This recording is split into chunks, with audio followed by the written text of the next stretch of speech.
Is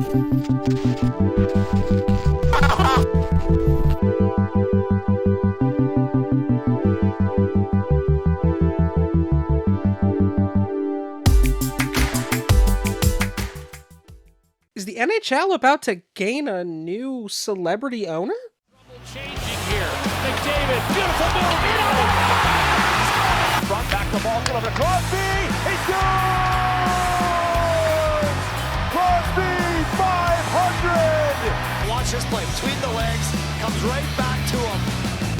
But man, oh man, has his kid got some hands. It looks like he's going for the old Michigan. He brings it up. Miller goes to knock it off. He shoots it in front. Oh, what a pass! Away, gains the zone around Kubalik. Back to Foligno. He scores! With a lot of mustard on it. Ovechkin score! The Grade 8 Express pulls into third place all time.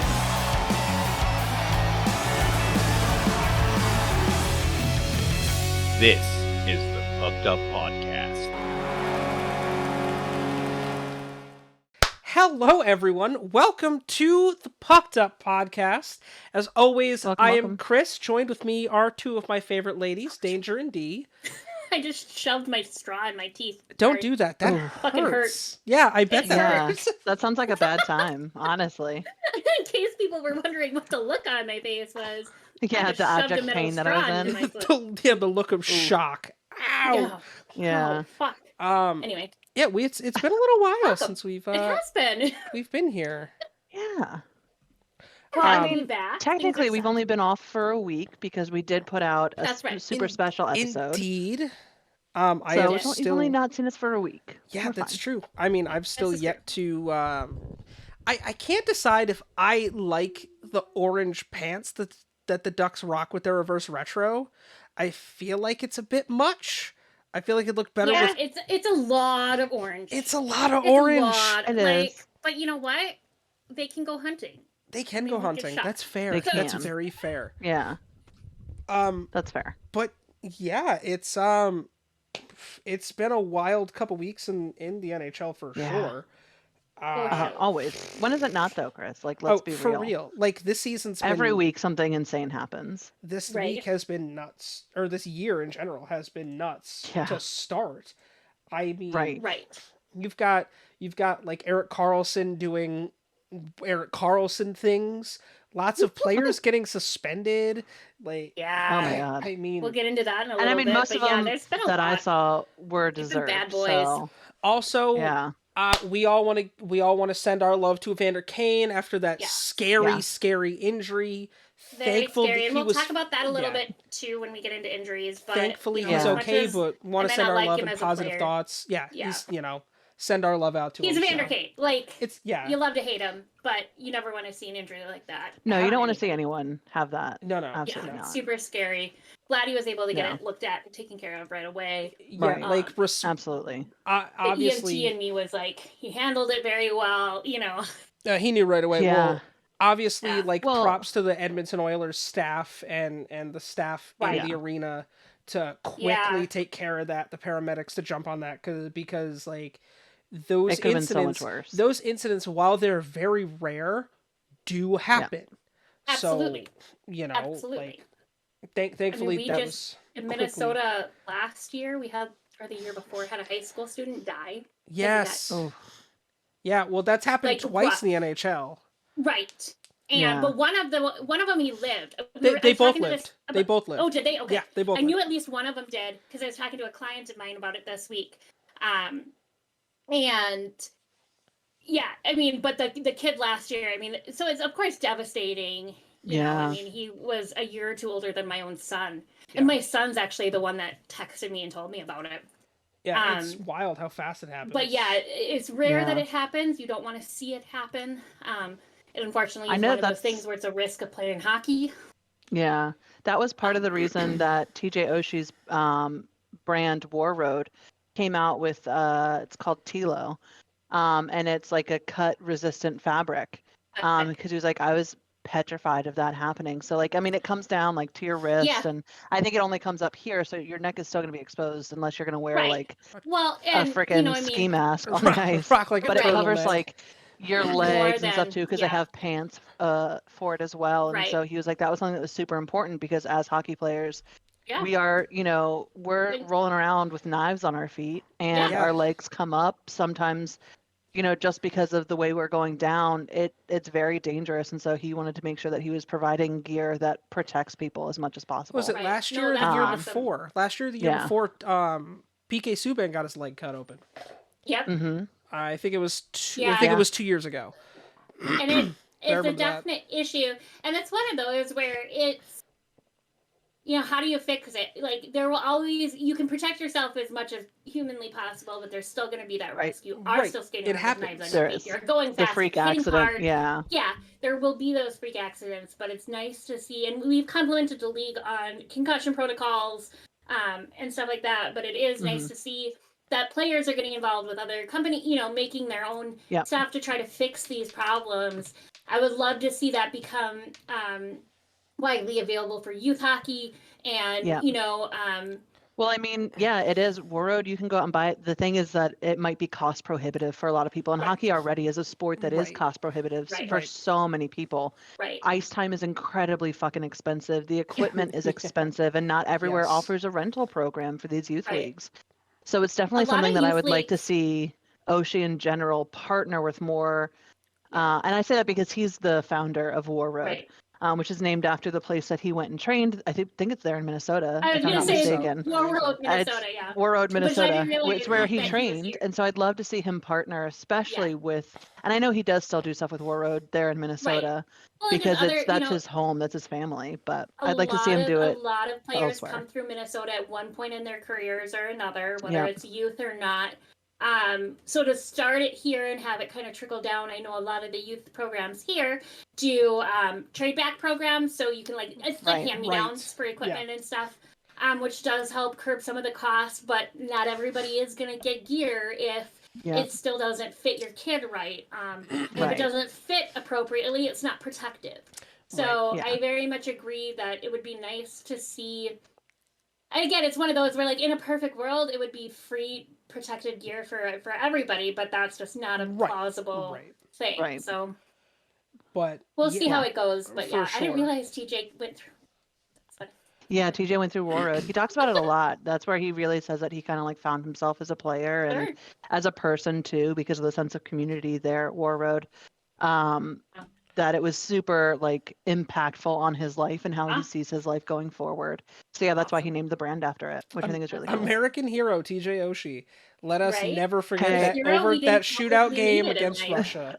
Dude, TJ is such an incredible shootout like player. Oh, God, Every he time really he gets on the is. ice, you're just like, what are you gonna do? Yeah. I mean, Kuzi's been up there weirdly doing some shit, the slowest shootouts in history known to man, with like 20 freaking dekes on the goalie. But y'all know I have mad love for Oshie. I think he's such a sweetheart. TJ Oshie is such a good guy. I'm interested. He's I'd such a love good to guy. see Oshie and Zegras because they're both so I'd love to see interesting them in on the shootouts. a super I'd like love on to an see them. NHL team. I just love to see them go Or, back and yeah. forth in a shootout Yeah, just you're right. together. See Even who if scores it's like the at most. an all-star game, Yeah. or you know, Oh my that's what I'm god, that'd thinking, be at an so all-star much showing. fun. yeah. Be so much I Yeah, fun. miss I the, think that'd like, be cool. good old skills competitions. Oh, they still The have Wild them. used to do it. Yeah. They do, but the Wild used to have one every They used to do year, their own. like just That's- for the Wild makes team, sense. which Yeah. was a blast. Season ticket holders could go down, and it was this whole, you could do autograph signings and meet players Oh, and that's you know cool. special gear and stuff. And Yeah. it was like the first probably 10 years the team was here. I want to say, if that, it might have been less than 10. Right. Yeah. But it was a really fun sense of community. I actually met the first year the team was a thing. My sister and I went with my grandma, and I met Mikko Koivu, Oh wow. and he was like Wow. new here to Minnesota, and Yeah. I have the poster downstairs. I should bring it up. but- Minnesota Wild legend Miku Koivu. Oh yeah, fucking Yeah. the goat, right? And so we get to take our picture with him, and he just goes, "My cheeks hurt from smiling." Oh. I'm like, "You are adorable, man. Come on." His brother Adorable. played a good portion, if not most of his career in Anaheim. So Yep. we're mad exactly. respect to the Koivu brothers. Oh yeah, they're both amazing players. But yeah, Mikko is just such a nice guy. I mean, I've talked about him before. I have his thing from his flag from when his jersey got retired here last year. Speaking of brothers, we got a set of brothers that are going to the Hall of Fame. I saw that. So, which is interesting. The 2022 Hall of Fame induction ceremony, by the time this goes live, will have already happened. We get this year Daniel Alfredsson, Henrik Sedin, Daniel Sedin, Rika Salonen, Roberto Luongo, and Herb Carnegie will all be inducted into the Hockey Hall of Fame. There's not a player on this list that I think doesn't deserve it. Obviously, the Sedin twins, brothers, the Sedin twins are the fucking Sedin twins. Like, yeah, you love to hate them, but at the same time, they were so amazing to watch. Yeah, Daniel Alfredsson, I believe, just had his number retired in Ottawa. But yeah, that takes place. I'm super excited. Again, I especially with you being my age, us growing up, obviously knowing how insane Luongo, Alfredsson, the Sedin brothers, like that was our generation growing up and watching them be just all time. Well, no, of course, although but you're a few years older than us, is what I'm saying. I'm 5 years older than you guys. Come on. I gotta say, because they played on the same team, I literally was like, I don't know which one. I mean, you have to look at the numbers. If I'm just looking at their face, I'm like, they look it's identical. one of the Sedins. Like, I mean, they are identical twins. I was like, yay, that one. The only way I could tell is Henrik was the captain, Daniel was an alternate. That's the only way that I could tell them apart. Yeah, but if you're not able to see that, you know what I mean? If you're just looking... And when they're playing your team and they score, God, it's one of the fucking Sedins. It's one of them. Yeah, whichever one of you it was. Right. But I think that's awesome that they're getting inducted at the same time, too. I really hope that they induct them 6 minutes apart, because that's evidently the birth difference. The birth difference. That would be really cool. I think it's Henrik is 6 minutes older than Daniel. So I think that they should do that. That would be so funny. Also, I don't think anyone questioned the ability of Roberto Luongo getting in. No. Roberto Luongo is one of the greatest goaltenders of all time. Don't at me. With, like, Patrick Waugh. Don't at me if you disagree. You've clearly never watched hockey in your life. Right. I mean, love him or hate him, you have his numbers do not lie. His numbers don't lie.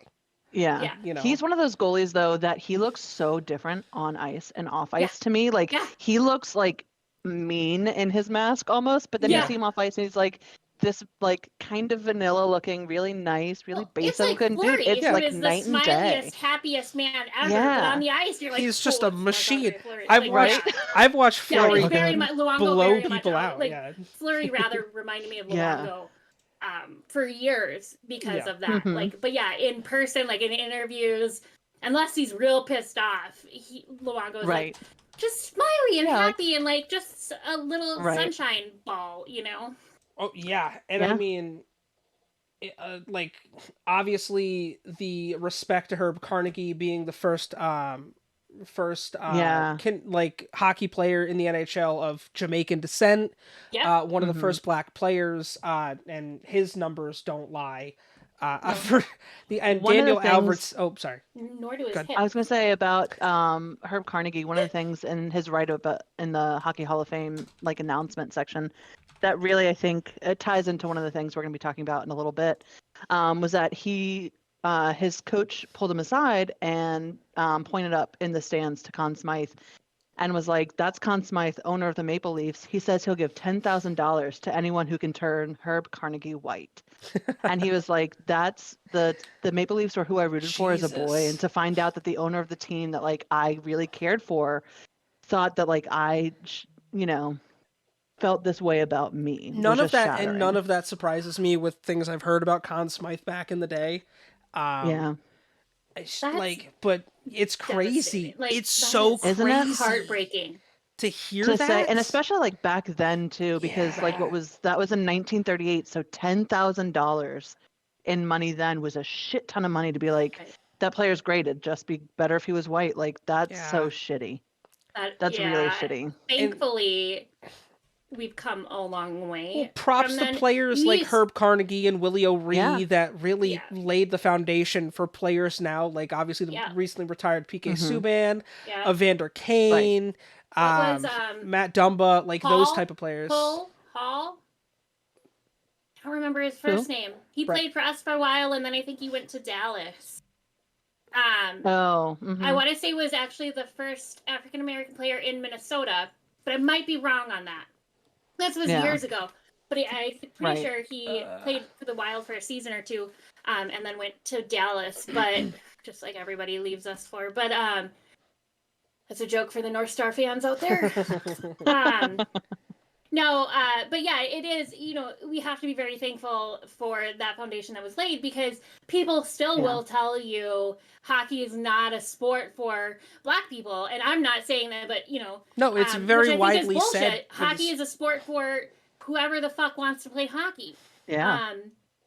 And so to see people fight past that, because it's definitely a huge hurdle to overcome. And it's, it's not like, I can't skate backwards, and learning to overcome that. You can't change the color of your skin. And so for these men to be out there and really be willing to fight past everything to make their dreams come true is really impressive. No, you know who else broke some barriers, and speaking of, is Riikka Salonen.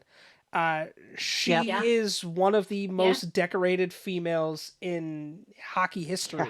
Right. Obviously being from Finland, I believe she won 13 medals across multiple different things, and her career stats are impressive to say the least. Oh, absolutely. Especially when you think about how she had like a knee injury for a lot of the time and was in concussion protocol in any times. Sort of international and like professional play. She had 240 career goals. Wow. That's wild.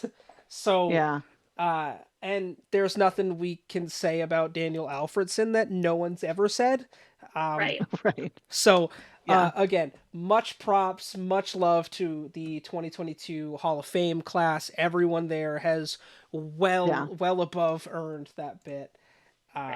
Absolutely. I agree. It's a hell of a list. I believe it'll be on the NHL Network, which sucks. I don't have the NHL Network anymore, so I'm hopefully gonna go to my buddy's house, and we're gonna watch it. But yeah, for sure. Yeah, they got a whole lineup of events. I mean, it started Friday. It's continuing through today. Tonight is the day of recording, Sunday the 13th.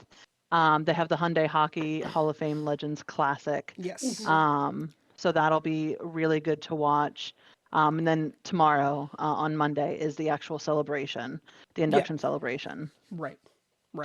So tons of cool stuff. So I know we were just talking about the Hall of Fame stuff and the blatant racism that they face. And unfortunately, we're seeing that it hasn't gone away. I think anyone who exists in our world in general can see that. But recently, the Boston Bruins found themselves in, like, honestly, a really big scandal, because they very stupidly, without, it sounds like, the NHL's permission, decided to sign Mitchel Miller to a contract. Now, Mitchel Miller was previously signed to the Arizona Coyotes, and at that point, when that news broke, is when not all, but some of this information came out about a kid that he had bullied. And so the Coyotes eventually cut ties with him after saying that they were going to stand by him and help rehabilitate him. But as more information came out, they were like, you know what, we're done. Yeah. So the kid went and played elsewhere for a while, Miller, I mean, and then the Bruins picked him up and they're like, all right, we're signing him. And which prompted Gary Bettman to come out and be like, you may have signed him, but he's not fucking eligible to play. So y'all got to figure that shit out. We don't know if he will ever be eligible to play. So the Bruins came under some scrutiny because, rightfully so, even their own players actually were like, we were asked about it. And it was one of those things, by the time that we were asked about it, we didn't really have a choice. So we're going to kind of have to be okay with it. But I told them meaning the management there for the Bruins, that if that same 14-year-old kid who did these disgusting things shows up, he's not welcome in this locker room. That's what their captain said. Right. And that's what person that I hate on a lot, Brad Marchand, said as well. Yeah. Marshawn was like, we just don't stand by that. Right. Yeah. And yeah, there's nowhere for that. Now, can people grow and change from things they did when they were younger? Yes. Does that mean that without proving, and obviously this kid that he bullied is still in immense pain and going through this, and this has brought up a ton of things for him that he should not have to relive. And it just, I honestly applaud the commissioner for saying he's not eligible and he may not ever be eligible. And I saw an article and I'm trying to look it up and now I can't find it, but there was another player this week that he said, well, Jordan Malamute or something like that? Yes. Logan Malamute. Yeah. Logan Malamute. Yeah. For very similar reasons, but. Well, and so like I do want to talk, and this is sort of like, be forewarned if there's some stuff, this was very racial. The kid, Isaiah Maya Crothers, is Black, and a lot of the bullying centers around his race, as well as other things. So Isaiah is someone who has developmental disabilities. Yeah. And so from the first grade, according to Isaiah, because he released his own statement through the Hockey Diversity Alliance, from the first grade, Miller had been bullying him, had been using racial terms. I'm not going to repeat those racial terms here. I think you can all sort of fill in the gaps as to what they were. Things that you should not be using. They are very clearly slurs. And it's not something that you'd be like, oh, I didn't realize. Like this was not that long ago. This was 7 years ago. So whatever that math is, 2015, 2014. Right. Like, come on, you knew that was a racial slur by that point.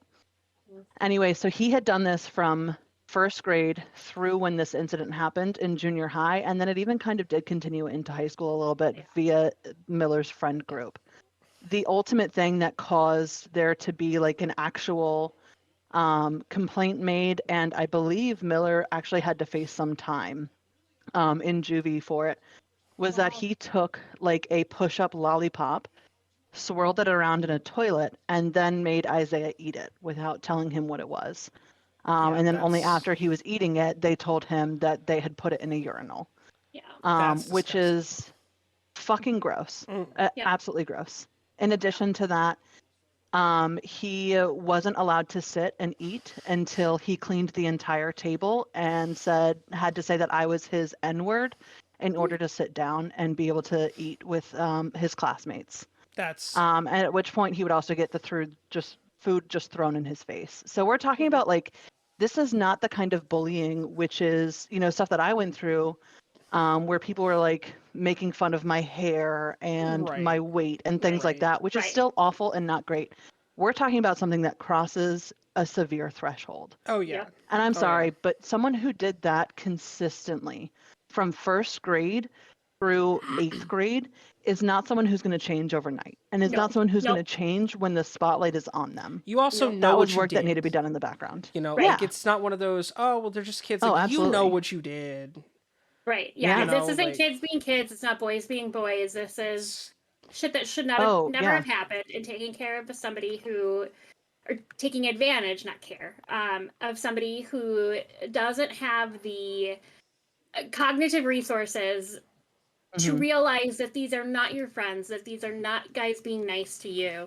And I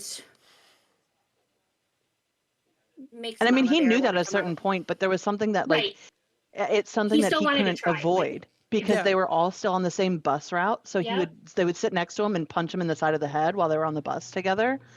Like this went on for years. And the whole time Miller is telling Isaiah, like, your Black parents gave you up because they don't love you, and that's why you have to be with a white family, which is, again, just so fucking awful. Yeah. And then what makes it worse is that he didn't apologize this whole time. He was forced to write him a letter, which I did find in an article, and I want to read you part of, because I think it's just one of those things that you're like, how can you think that this was a fucking apology? Right. And so if I can find it, I had it up. I'll read it. But basically, it's like, this is not... It's not apologetic at all. Let me pull it up. But so he didn't apologize until this time, right? And then even when he did, what he did recently was when he knew that he was going to get the the call up to Boston. He messaged Isaiah on like Instagram and text message and Snapchat. And basically what it said was, at like when he finally got a hold of Isaiah, the first words out of his mouth were, "Why are you having your parents speak for you again?" Which to me negates anything that fucking comes after. Right, like, absolutely. That is like, not that a does fucking not, apology. That does not, no, that... No.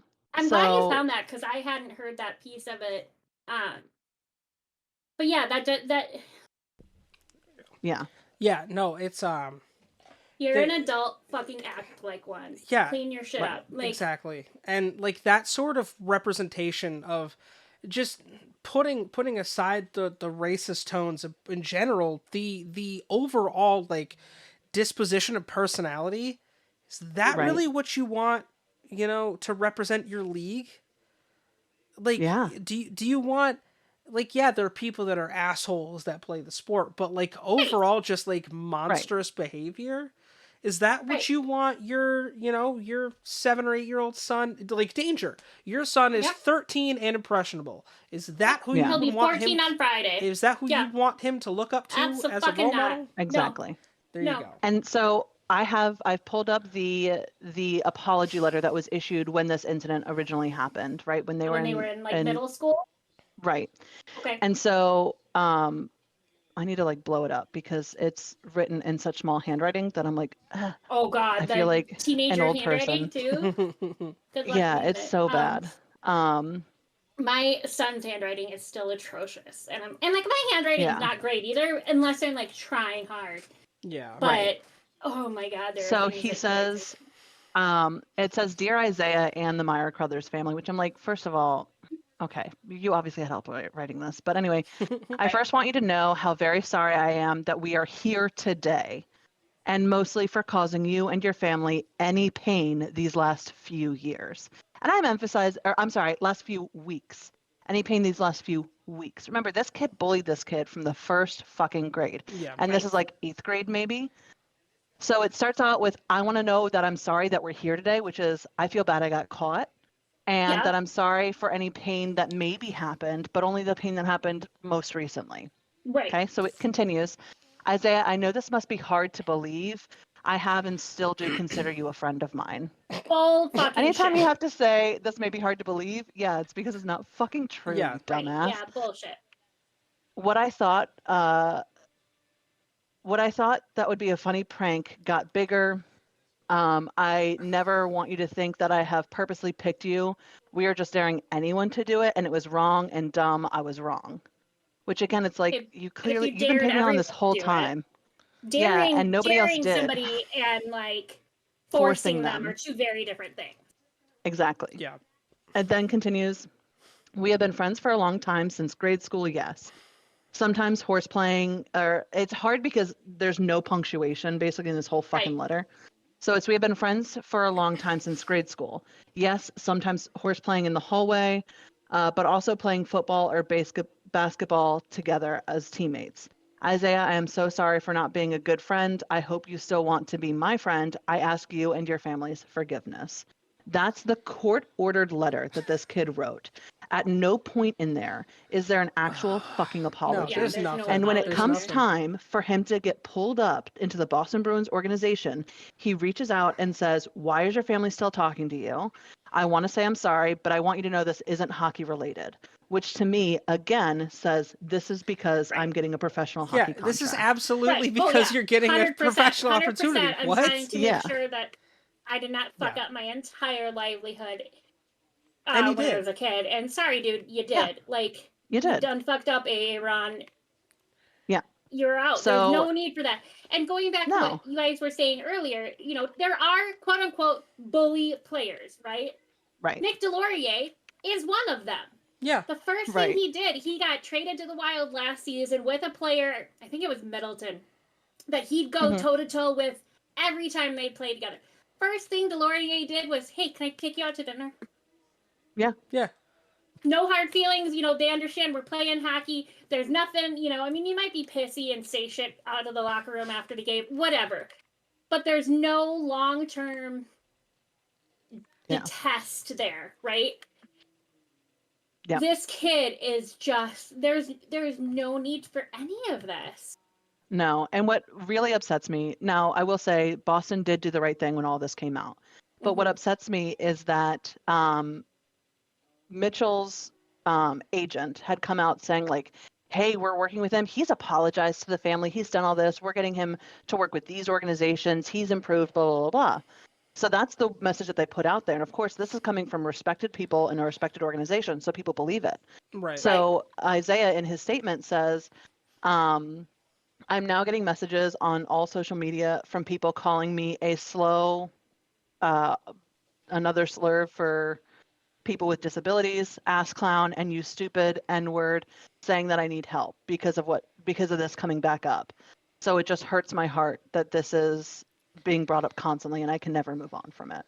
And so not only did Mitchell Miller bully this kid for the better part of a decade, he is now continuing to abuse him through his significant platform of privilege. And so I am glad that the Boston Bruins finally stepped up and realized that there was no reform for this kid, at least not currently. But I am eternally disappointed that they thought they could bring him on without doing full due diligence and checking with that fucking family first. Well, they released him. That was their first day they mistake. signed him. Like, it wasn't even like a multiple day thing. The day they signed him, they released him.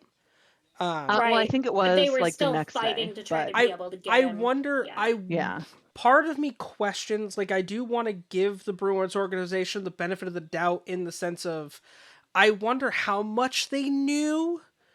Like, if there was a lot of this they stuff. were doing With how it blew up, I'm guessing that at least Isaiah's family had said something, because if they I mean, were right on top of attacking him the second so he got brought up. So they had to have known he at least was in there. That's why AHL. I'm questioning. Well, so how they much had actually. knew, but No, the Bruins had been courting Miller for a while, and they're like, we got to dig into like what you're doing. His agent was like, hey, he's done all of this stuff. So they had been having conversations with him for weeks, which to me is more than enough time to do your due diligence. They had time enough to talk to their players and ask them if they'd be comfortable with Miller coming in. The only thing they didn't do is reach out to this poor victim and ask him his thoughts and feelings. And I understand that, like, there are people who have bullied before that, like, you're not going to go, but the extent to which this kid was brutalized by this it involves this a court person. case against you. Yeah, like, you reach out and be like, hey, has he apologized at the very least? Because we need to make sure that that's part of his reformation. Yeah, and is this dead and like a real not just apology, dead, but is this a real resolved? fucking apology? Yeah, is this been resolved between the two of you? Do you feel it is resolved in a proper way? But yeah, and just circling back, I am really happy that some of these other players just stood up, even if the organization wanted to bring them on, and they said, we're not going to play. Like, you know, I mean, we're not gonna support you bringing this kid on the team if this is how he behaves. Yeah.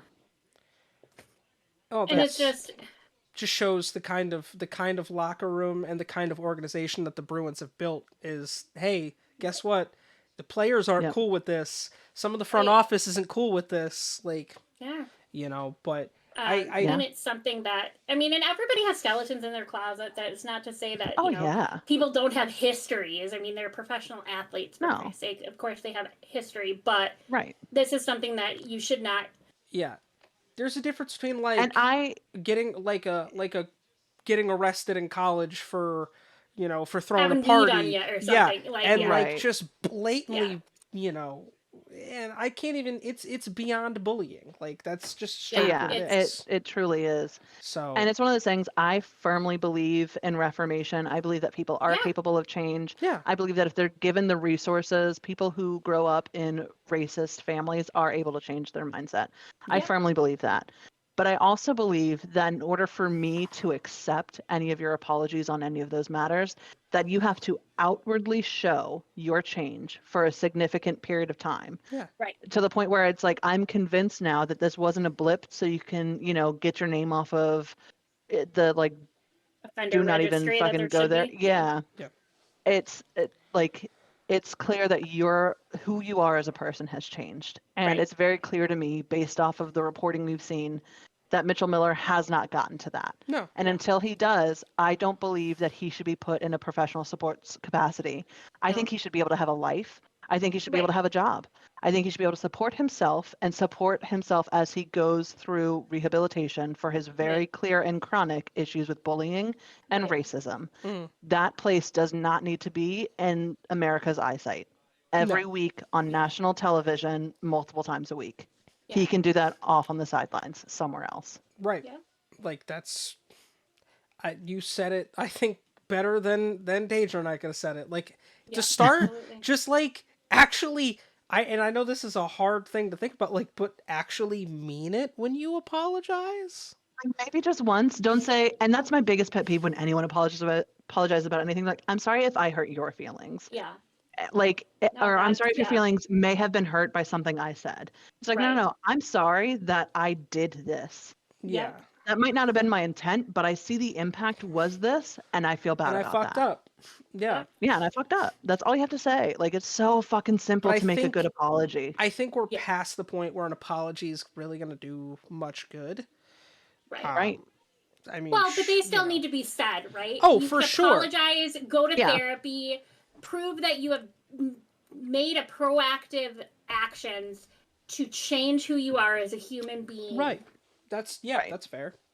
It's fair. You know, but the apology has to be said because otherwise the victim will never be able to really move on. Right.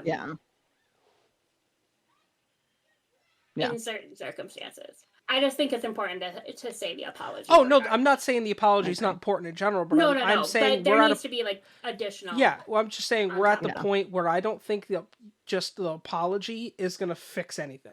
No, you know? No, but if he's proactive the apology, and he says, if an accurate, if he were to go in and go, like, I realize how very wrong my mindset has been basically my whole life. I'm going to go to therapy. I'm going to work on myself. Hopefully, when I'm done and I can come back, the one team will give me a chance to prove myself. That's all you necessarily have to say. Yeah. Doesn't say I'm expecting to, if I go through the motions, expecting to come back, which very much sounds like what this kid's mentality is. It's like, well, I'll do the bare minimum. You want me to write a letter? Fine, I'll write a letter. Do the bare minimum to pass, and then I'll get given what I want. Yeah. That's not what it needs to be. Hopefully this kid can realize that it wasn't just a simple thing back in the day, you know? Yeah. Well, again, it wasn't an isolated incident. He makes it sound like it was one thing I did when I was 14 years old. Right. It's like, no. You were doing this for much longer than one incident. And if you can't recognize that one incident was like the tip of the iceberg, then you have not done all the work you need to do for me to accept your apology and for me to allow you to be a role model, like Chris said. I mean, that like you and I and like all three of us, we talk so much about how much we were just talking about Oshie, how we really look up to what he's done with the brand War Road and how it's like a signal of his commitment to the community and everything. We put sports players in such a position, not only of power, but like of being like tastemakers for the next generation. The number of kids that idolize people like Sidney Crosby and Ovechkin and think that what they're doing and who they are as people is like a guidebook to follow with their own life is a lot. I mean, we were doing that with people like Gretzky when we were younger. You know what I mean? Those are the guys that we looked up to. Yeah. So you cannot put him in a league where he might land on that pedestal when he is so abhorrent as a person. It's the same way that I feel about stuff like with Evander Kane. Wish him all the best in his recovery. That's an incident that I don't want to happen to anyone. Yeah. Right. But he's fucking garbage, and I don't think he should be on the pedestal he's on. Yeah. I very much agree with that. The way he behaves in his private life is not somebody that I think deserves the money, attention, everything that he's getting. It's Again, not acceptable. Wish him the best. He is who he is. He's a talented hockey player. But I think that the league needs to have some standards of outside, it's not being in any professional sport. It's not a job where you can like go do your own thing on your off time. You are constantly in the public's eye. Everything you're doing is being looked at, especially by kids. You need to keep a certain level of professionalism even on your off time, unfortunately. But you're also getting paid millions of dollars to do this. So it's if it's not worth it for you, then don't fucking become a professional athlete, in my opinion. Again, everybody makes mistakes. That doesn't mean, you shouldn't have an opportunity to fuck up and come back from it. One-time things. But yeah, you just you need to live your life. There are definite lines there. And we do hold the people that are like already on a team at a higher level than people coming up in the leagues and whatever. I think that that's the right way to handle it. Yeah. I think we need some good news because that was a really heavy segment. And so again, to all of our viewers, thank you for sticking through that. I hope you understand why we're so passionate about this topic. Yeah. Let's talk about a couple of records that have been broken already this season, which has been phenomenal. I'm going to start off with the one that means the most to me because it happens to involve my own team. Fair. The other night we played Seattle, and Marc-Andre Fleury broke 4 records. One of them was just one thing for him, which it was his first shutout with the Wild.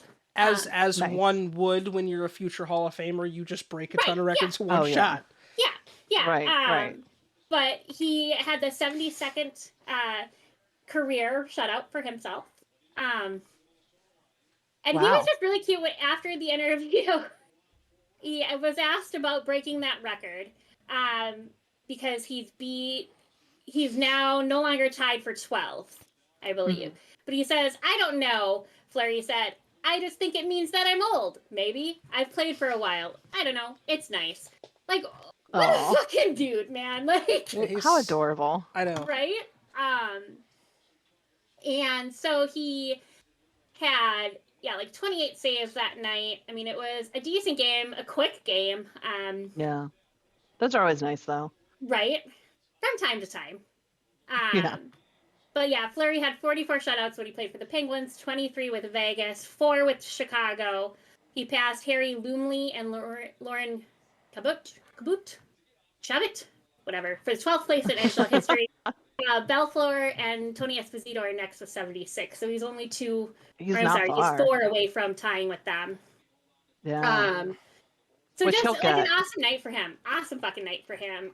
He looked good. The game before that he played, I think Gus was in that when we played Anaheim. Yes. Mm-hmm. So he played 2 of the 3 road games for us. Chris, do you want to talk about Kessel or Dee can talk about Kessel and you can talk about Carlson? Is Carlson? Sounds good. Whatever. Let's give some love to other players right now that have absolutely broken a couple records. Sharks defenseman Erik Karlsson, who is widely regarded as one of the top, if not the top defenseman in the league. 16 games into the season, he's got 21 points.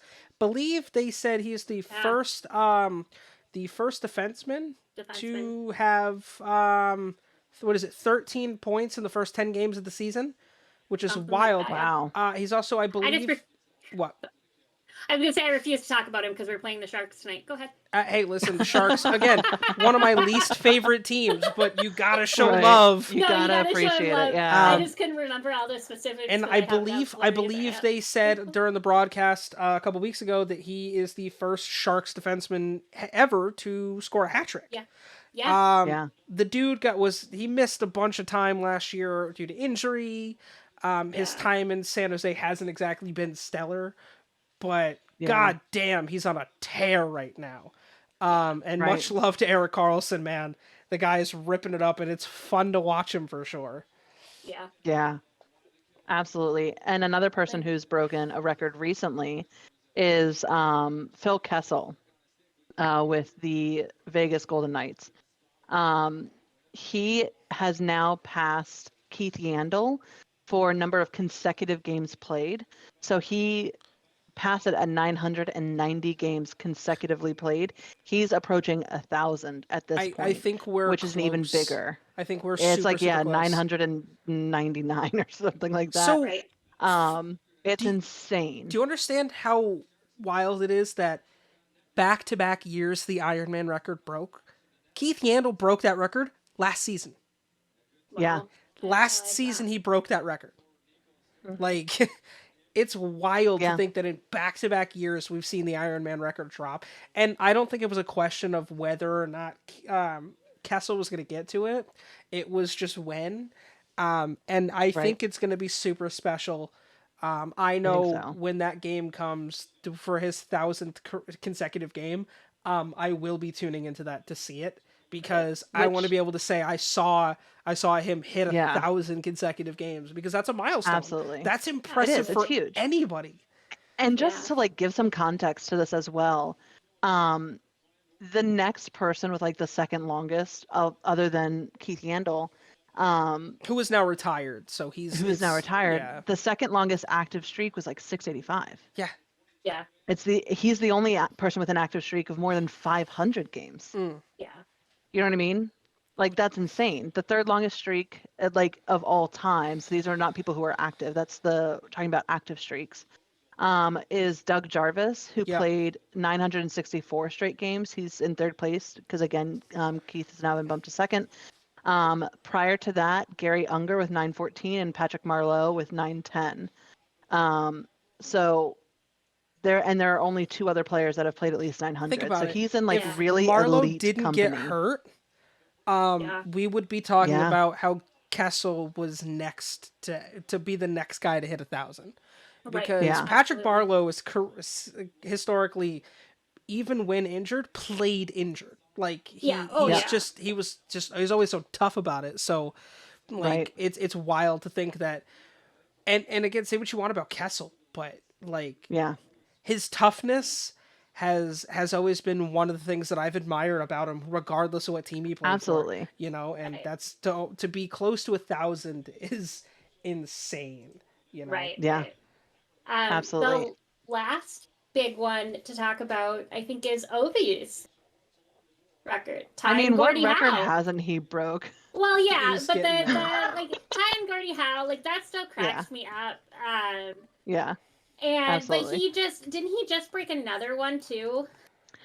He's broken so many records. No, but like in the last terms week, of I'm talking. Yeah, I know. Like, I have. I can pull it up really quick on my phone because I know exactly where the tweet is. Okay. Because that's how I track things, is in tweets. 100%. I don't use Twitter, but I track so much shit on Twitter just because. Same. Like, hockey Twitter is just a different place. You know what I mean? Hockey it Twitter's really a lot. is. Hockey Twitter is, in fact, a lot. That is. I feel like I need a very whole true. separate Twitter account for hockey Twitter, because I started like on my Twitter to follow wrestling stuff for Matt. Right. And so wrestling Twitter is one whole ass thing. And then you get hockey Twitter in there. Yeah. And then there's like gaming stuff kind of meshed in the middle of my Twitter feed. Right. So I'm like, I kind of need to separate it all up. The other things that he's done, so he also has scored on 163 different NHL goaltenders, which is insane. That's crazy. Like, absolutely insane. So let's see. 163rd, so that's and that was his third consecutive new goalie that he scored on. It marks the 7th instance in his career in which he has scored against a new goaltender in 3 or more consecutive games. There's also another goal that he broke as well. Because he moved up in the power play rankings, I believe, in terms of number of power play goals, number of goals to open a game. He's moved up, and so now I think he's just behind Yager on that one. Or maybe that was for power play. I can't remember. Again, there's so many different things that he's breaking like all the time that you're just like, oh God, like, how do you keep up with it? It's honestly such a thing, and he doesn't even know half the milestones he's hit. It's so funny watching him in interviews because he's like, sure, that sounds great, cool. Yeah, did I do that? Oh, well, did I do that? I mean, when you break that many records and when you've played in the league that long, now I Have some issues talking about how long he's been in the league, because I just realized he was drafted the year I graduated high school. Yeah. So, but that's 18 years in the NHL. That's a long, long career. Yeah. And definitely will go down as one of the best, one of the greats. So to circle back quickly to Phil Kessel. Sorry, yes. By the time of recording, the day that this goes up, meaning when this is live, that night on Thursday will be the night that Phil Kessel hits 1,000. Wow. As they play against, Just ironically, incredible. the Arizona Coyotes, which is a team he formerly played for. So, but like, and he's close to, I believe, 400 career goals too. Yeah. Like, I believe that's, I mean, I remember when I didn't get to go to the game, but when Mikko Koivu hit 1,000 in his last season with us, that was such an important thing. I actually had one of my massage clients. She knew I was such a big fan of the team in the Wild.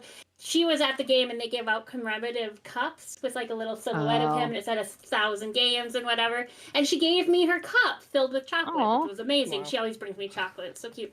But I have that cup downstairs, and so it's just really cool. Like anytime one of your, big time players can hit 1,000, that's a and let alone huge 1,000 consecutive games. Right, like 1,000 games not missing one is even that's bigger. The plus on the side of it, right? There are a few players in the history of the NHL that have even hit 1,000. Yeah. Like I'm gonna have to. Like, I'm gonna have to definitely look more at that. We found a website today, which I'm sure many of our listeners already know about. I didn't, but it's records.nhl.com or something like that. Mm-hmm. Yeah. A fucking phenomenal. Endless source of information. So I'm like, I want to go through and look at them all, because I know that there have been more records that have been broken this year. And we were talking before we started recording about the fact that, yes, hockey is different. So there are, some records that will be broken on paper, but if we played hockey the same way we played back then, it wouldn't have broken it, and whatever. But it's just, I think, fun to look at it. And I think this season has a lot of potential for a lot of different players. There's a lot of guys that are that have been around a long time that are hitting these high numbers that are just really cool. And I mean, I'm 36. I'm the same age as some of these older players, you know. Right. Old. Everybody's talking about fucking Fleury turning 38 this month. Like, it's the end of the world, and he's so close to death. And I'm like, dude, he's 2 years older than I am.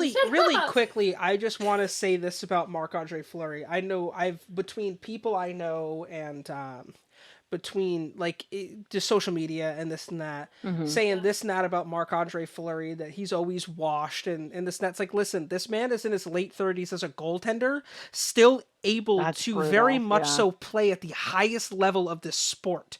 Regardless of, he's not 28 anymore. He's not in the prime of his career anymore. But at 37, to continuously play, and not only play, but play it better than a lot of goaltenders can currently. No one gives a shit if he's washed up or not. It's still sit and respect the greatness. Respect what you're watching, because this man will be in the Hall of Fame, and if he's not first ballot, I will be utterly disappointed. But just no one gives a shit how washed up or old he is. Just enjoy what you're watching. Right. And I've said this, and saying this about my own team sometimes sucks. But you know what? I can be a realist about it too, and say there have been games where our defense, and I was talking to a client, and I kind of had the realization of our defenders being young, like a lot of them are, they get very lazy when Fleury's in net. And you can see it very clear when Gus is in net, they are hard on it. But when Fleury's in net, they're slower. They take, They expect him to be a wall all on his own, And he can't stop every puck. No. He just can't. So you have to rely on your defense. Our defense has to get that out of better. their mindset and go, yes, even though he's a future Hall of Famer, he still needs his defense. And just to make one clarification. Yeah, go ahead. I was just going to say, just to make one clarification on the OV records that we were talking about from the week of November 5th. He passed Howe in number of for the most goals scored by a player with a single franchise. So that was the one that he passed Howe, and he is still 15 goals It's less now. At the time of November 5th, when this stat was posted, he was still 15 behind him for second place. Yeah. Okay. So now it's like 13, I think, or something like that. Additionally, like I said, 162 goaltenders. Only Jaromir Jagr with 178, Patrick Marleau with 177, and Marc Messier with 164 are like In front of him. left. Yeah. Yeah, so he only has to look at get those like names that he's up 15 against. more, and he takes first in that stat as well. Yeah. Additionally, he passed on the 5th. He passed Oates for 19th most points in NHL history. Yeah. And he has now scored the first goal of a game 132 times, which marks the second most game opening goals in NHL history, only bested again by Jagr by 135. So he's on the cusp of a ton more records this year alone. Right. Yeah. Right. It's incredible. Yeah, and that's he really is. As much as I love to hate him, because you go up against Ovi, but you gotta respect. You gotta respect. It's the same thing with Fleury. Yeah, and Fleury and Ovi are very similar. You have to respect what they've done for the sport and how incredible of a player they are in general. Crosby and McDavid and any of these like current players. I mean, we could talk all day about past players and what they did for the sport, but look at some of these current players, and I remember when these guys were drafted, and not thinking they were hot shit like everybody said they were. And now that I'm a little older, a little then wiser, you realize that they're all just monsters. Yeah, I'm like, oh damn, people knew what they were talking about. But like at the time, I mean, look at Sidney Crosby. Even back in 2000, whenever he was drafted, like he looked like a fucking bum, and he still does on a good day. So, but he's just too much of a pretty boy to think that he's actually any good. You know what I mean? And then you realize he's one of the top 15 greatest ever do it, top 20. Right. I just love to shit on any of the Penguins. Well, and same. Big props to Ovi, because I mean, he's only scored 8 goals in the first 16 games. Still... Well, for sure, but he's also what, 35, 36, like. Yeah, that's Ovi is 37. Is he 37? All right. He's so a year older than first of all, not expecting him to just continue to go 40 goals a year. Right. He'll put up. I fully expect him to put up 50 this year if we can make it into the playoffs. Yeah, but they only count regular season goals for that. Yeah, true. So I mean, if you think the number that Gretzky scored, 894 goals. He was 6 away from 900 career goals. Yeah. Like that's such an astronomical number. Can Ovechkin get there? Maybe. Yeah. I think there's no maybe about it now, Chris. I think that listen. Let me tell you why. Because the weirdest thing about NHL is, barring injury and just this sudden fall off a cliff. Is it possible? It's absolutely possible if he continues to play like this for the next 3-4 years. But I think it's going to be a very interesting thing to watch for sure. I'm just now realizing how much Ovi looks like every Russian bad guy in every movie ever. Fucking he's basically a Bond villain. Basically, he 100% is. He's such a goofy motherfucker. Yeah. Like when you watching him when we won the Stanley Cup make his his speech, one of the things he yells at is, "We don't fucking suck anymore." Because he's when asked why they weren't winning, he'd be like, "We fucking suck." Yeah. And that would just be his answer. I do love the commercial he's in with Backstrom. He goes, "Well, if something happens to me, whose back you gonna pass the puck to? What then?" What? And that's his wife Natasha in that too. That's awesome. It's so cute. Speaking of it's the so league's funny. Batman villains, can we talk about the fact that Jake Ottinger has a 1.8 goals against average? Wow. Dude, the Stars have such a stud. What is his record right now? He's got 2 losses this season. In 9 games played, he's 6-2. That's impressive. 1.8 goals against, his save percentage 938. He's got a shutout. The dude is a beast. Yeah. And he's 23. Right. Crazy. You want to talk about a team I'd be afraid to play right now? Is I'd be afraid if I'm an offensive, threat. I'd be afraid to play the Dallas Stars right now because this guy is. He's got what is it? Shots against 242, goals against 15. Yeah. Out of 242 shots he's blocked. No, he's a fucking beast. 15 have gone by. He's a wall. Yeah. Now we're going to go into the question of the week.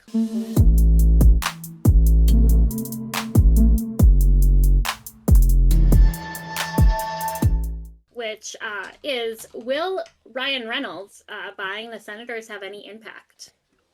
Yeah, so, I mean... Yeah. I do want to add, too, I just shortly before recording started, I saw an article where he was at a Senators game, and they actually gave him a standing ovation. Oh, yeah, he's at a bunch of games. Right, but it was then since news broke that he was interested. And he, I guess, on Jimmy Fallon said he needs a sugar mommy or daddy to help buy one, because he obviously can't afford to buy the team outright. Yeah. So, so for those that aren't aware, Ryan Reynolds has expressed interest in purchasing the Ottawa Senators. I think it's a great idea. I'm here for it. Yeah. Ryan Reynolds, Absolutely. obviously, he grew up right outside of Ottawa for a good portion of his life.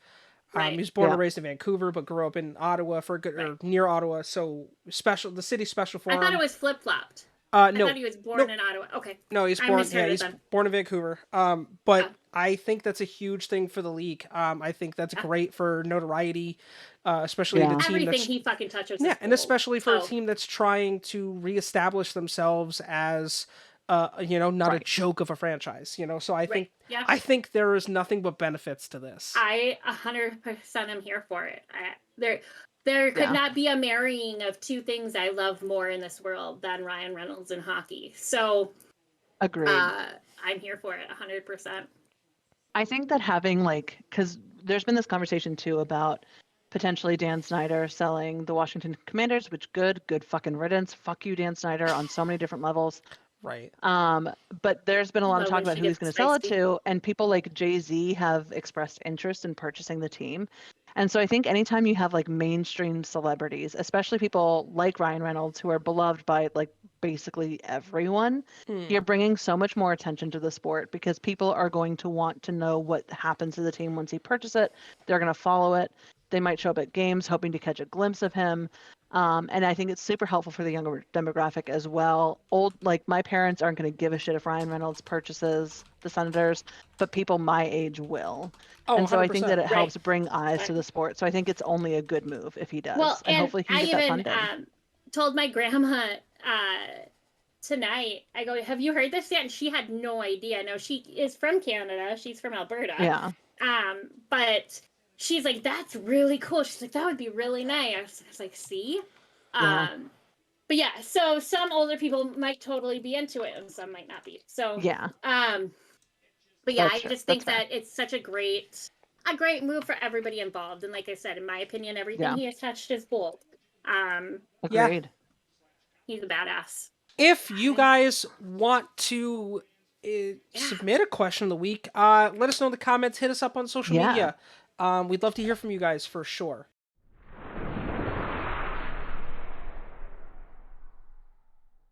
Yeah. Are we ready to move into some injuries and suspensions? I figure we've talked about Evander Kane enough tonight that maybe we should rip the Band-Aid off. Well, I do just want to talk about what happened for anybody that doesn't know. So we can start off there and then circle back at the top. So if anybody didn't see the fluke that happened, I mean, it really was. It was. He got. It wasn't even like a dirty hit. He got hit. He fell back. His arm went out. Kind of.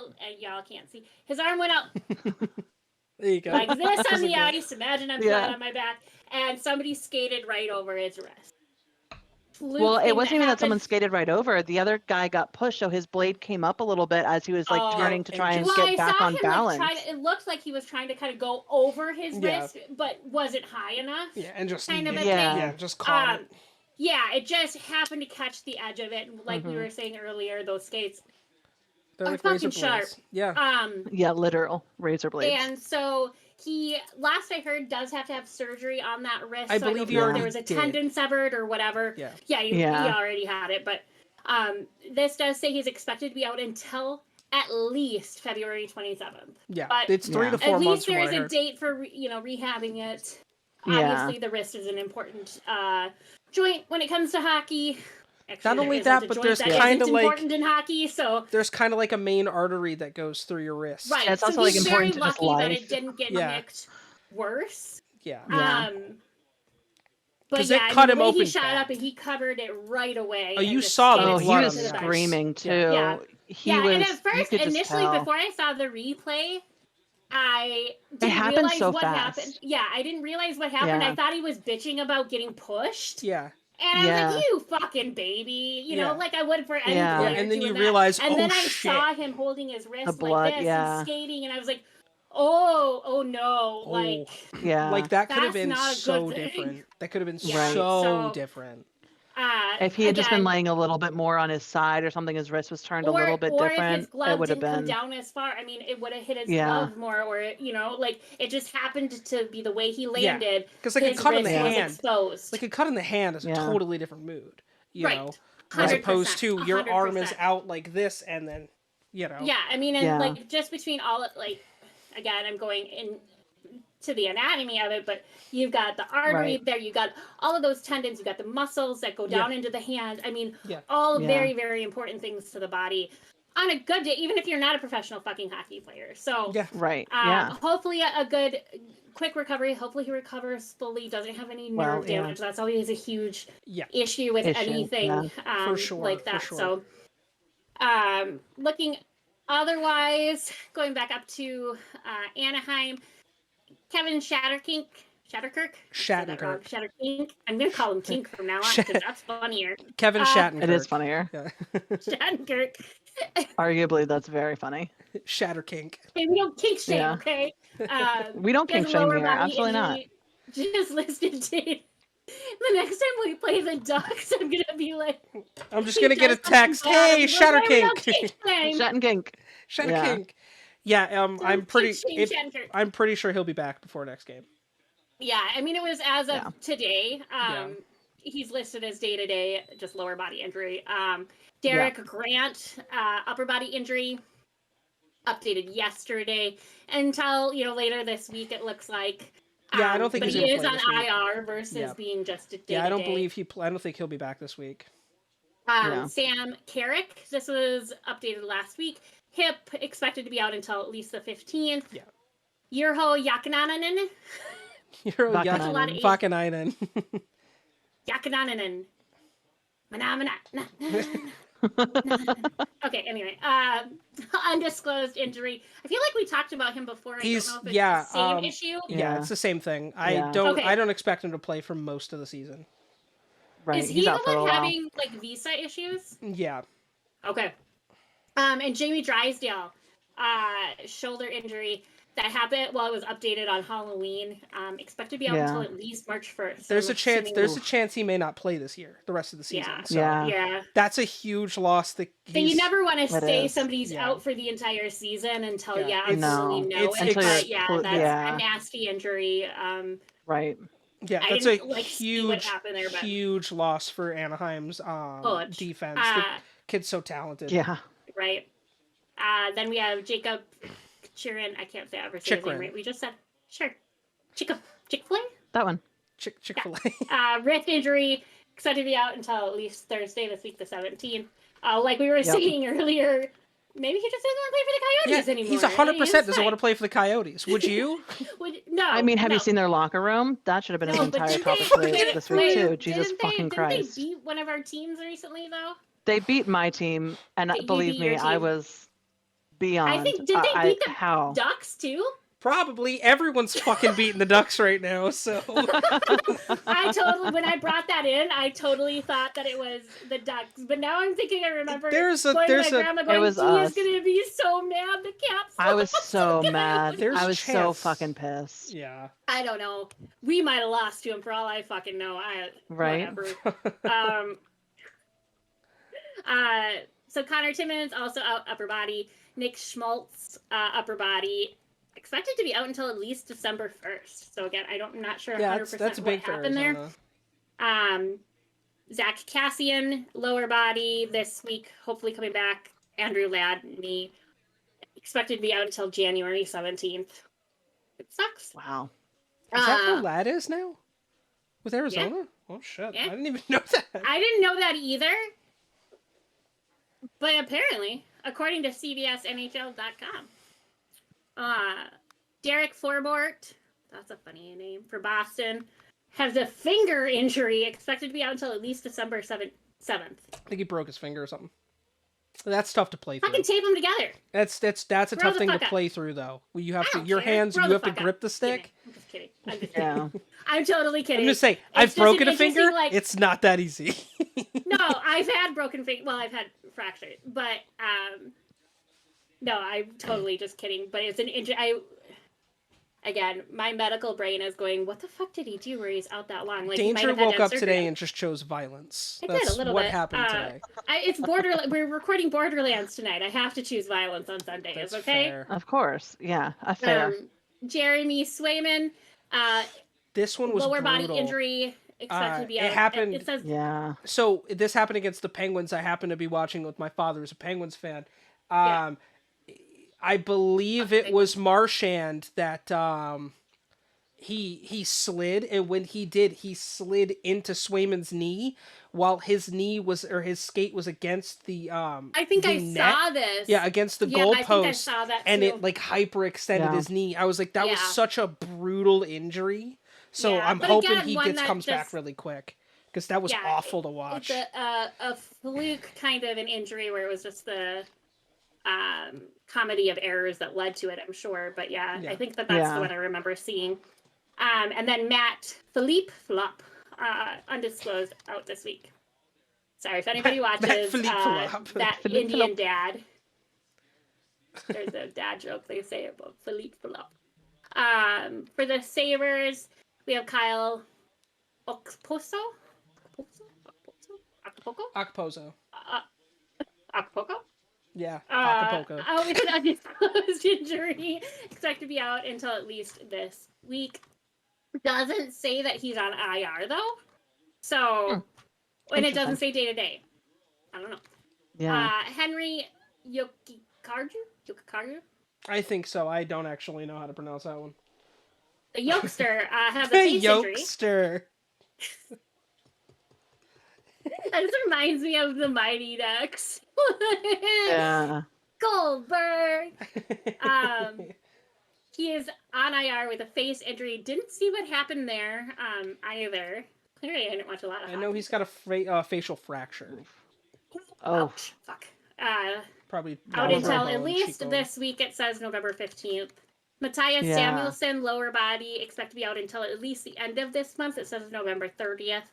Ben Bishop, knee injury, still. He's out long term. Yeah, out until August 1st. So he won't play. He's not playing this year. He's not gonna play this year. Hopefully it's not I don't know how old he is. Hopefully he's not an older goalie where that could be career. Bishop is 30. Yeah. He was born in 86, so 30. My age, 35? So 36. So that could, depending on how bad of a knee injury that could be. Hopefully not, though. His birthday is 2 days before mine. So, for Calgary, we have Oliver Kylington. Personal issues out until at least the 17th of this week. Same thing, because November 17th is this week. Michael Stone, also undisclosed, expected to be out until at least November 14th, so tomorrow. Both of them are listed as being on the IR. Carolina, we have Frederick Anderson, lower body, out until at least November 14th. Oh, they lost Freddie. That's not great. Yeah. But it was as of Saturday the 12th, so it's a quick turnaround, ideally, hopefully. But that just also might be that they don't know, being that it happened or updated yesterday. They may just not know what's wrong yet. So yeah, right. Teuvo Teravainen. Close enough. Upper body expected to be out till at least the 19th of November. Case. I don't know how to say it. Andre Kasha. I know this because he played for Anaheim. Andre Kasha. Andre Kasha. Spell your name better. No, I'm just kidding. Concussion protocol expected to be out until at least November 14th. We're going to change this segment from injuries to Danger roasts everybody's names. Only because same thing. I mean, they deserved it.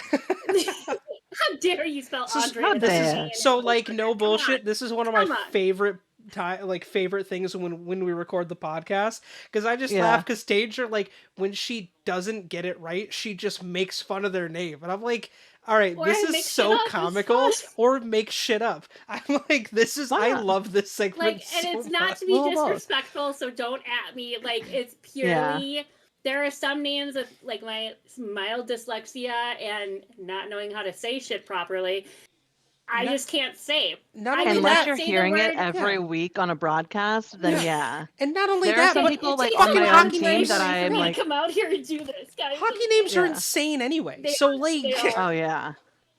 What do you want? It's like, I literally, I will tell you, it'll give you an idea into my psyche a little bit. I could not say the word statistics until I was over 25 years old. Statistics, it's tough. It was statistics.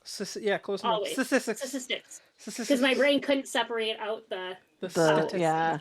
You shorten it up. Just say stats. The T's and the S's. Yeah, and imagine how hard it was when I was forced to take statistics in high school and college. Yeah. Oof. But anyway, Andre Kase. Concussion protocol. Again, we've talked about concussions a lot on the show. Hopefully, and thankfully, one thing we praise the league on a lot is the fact that they really their concussion protocol. They're one professional sports industry that does miles ahead of the NFL. Yeah.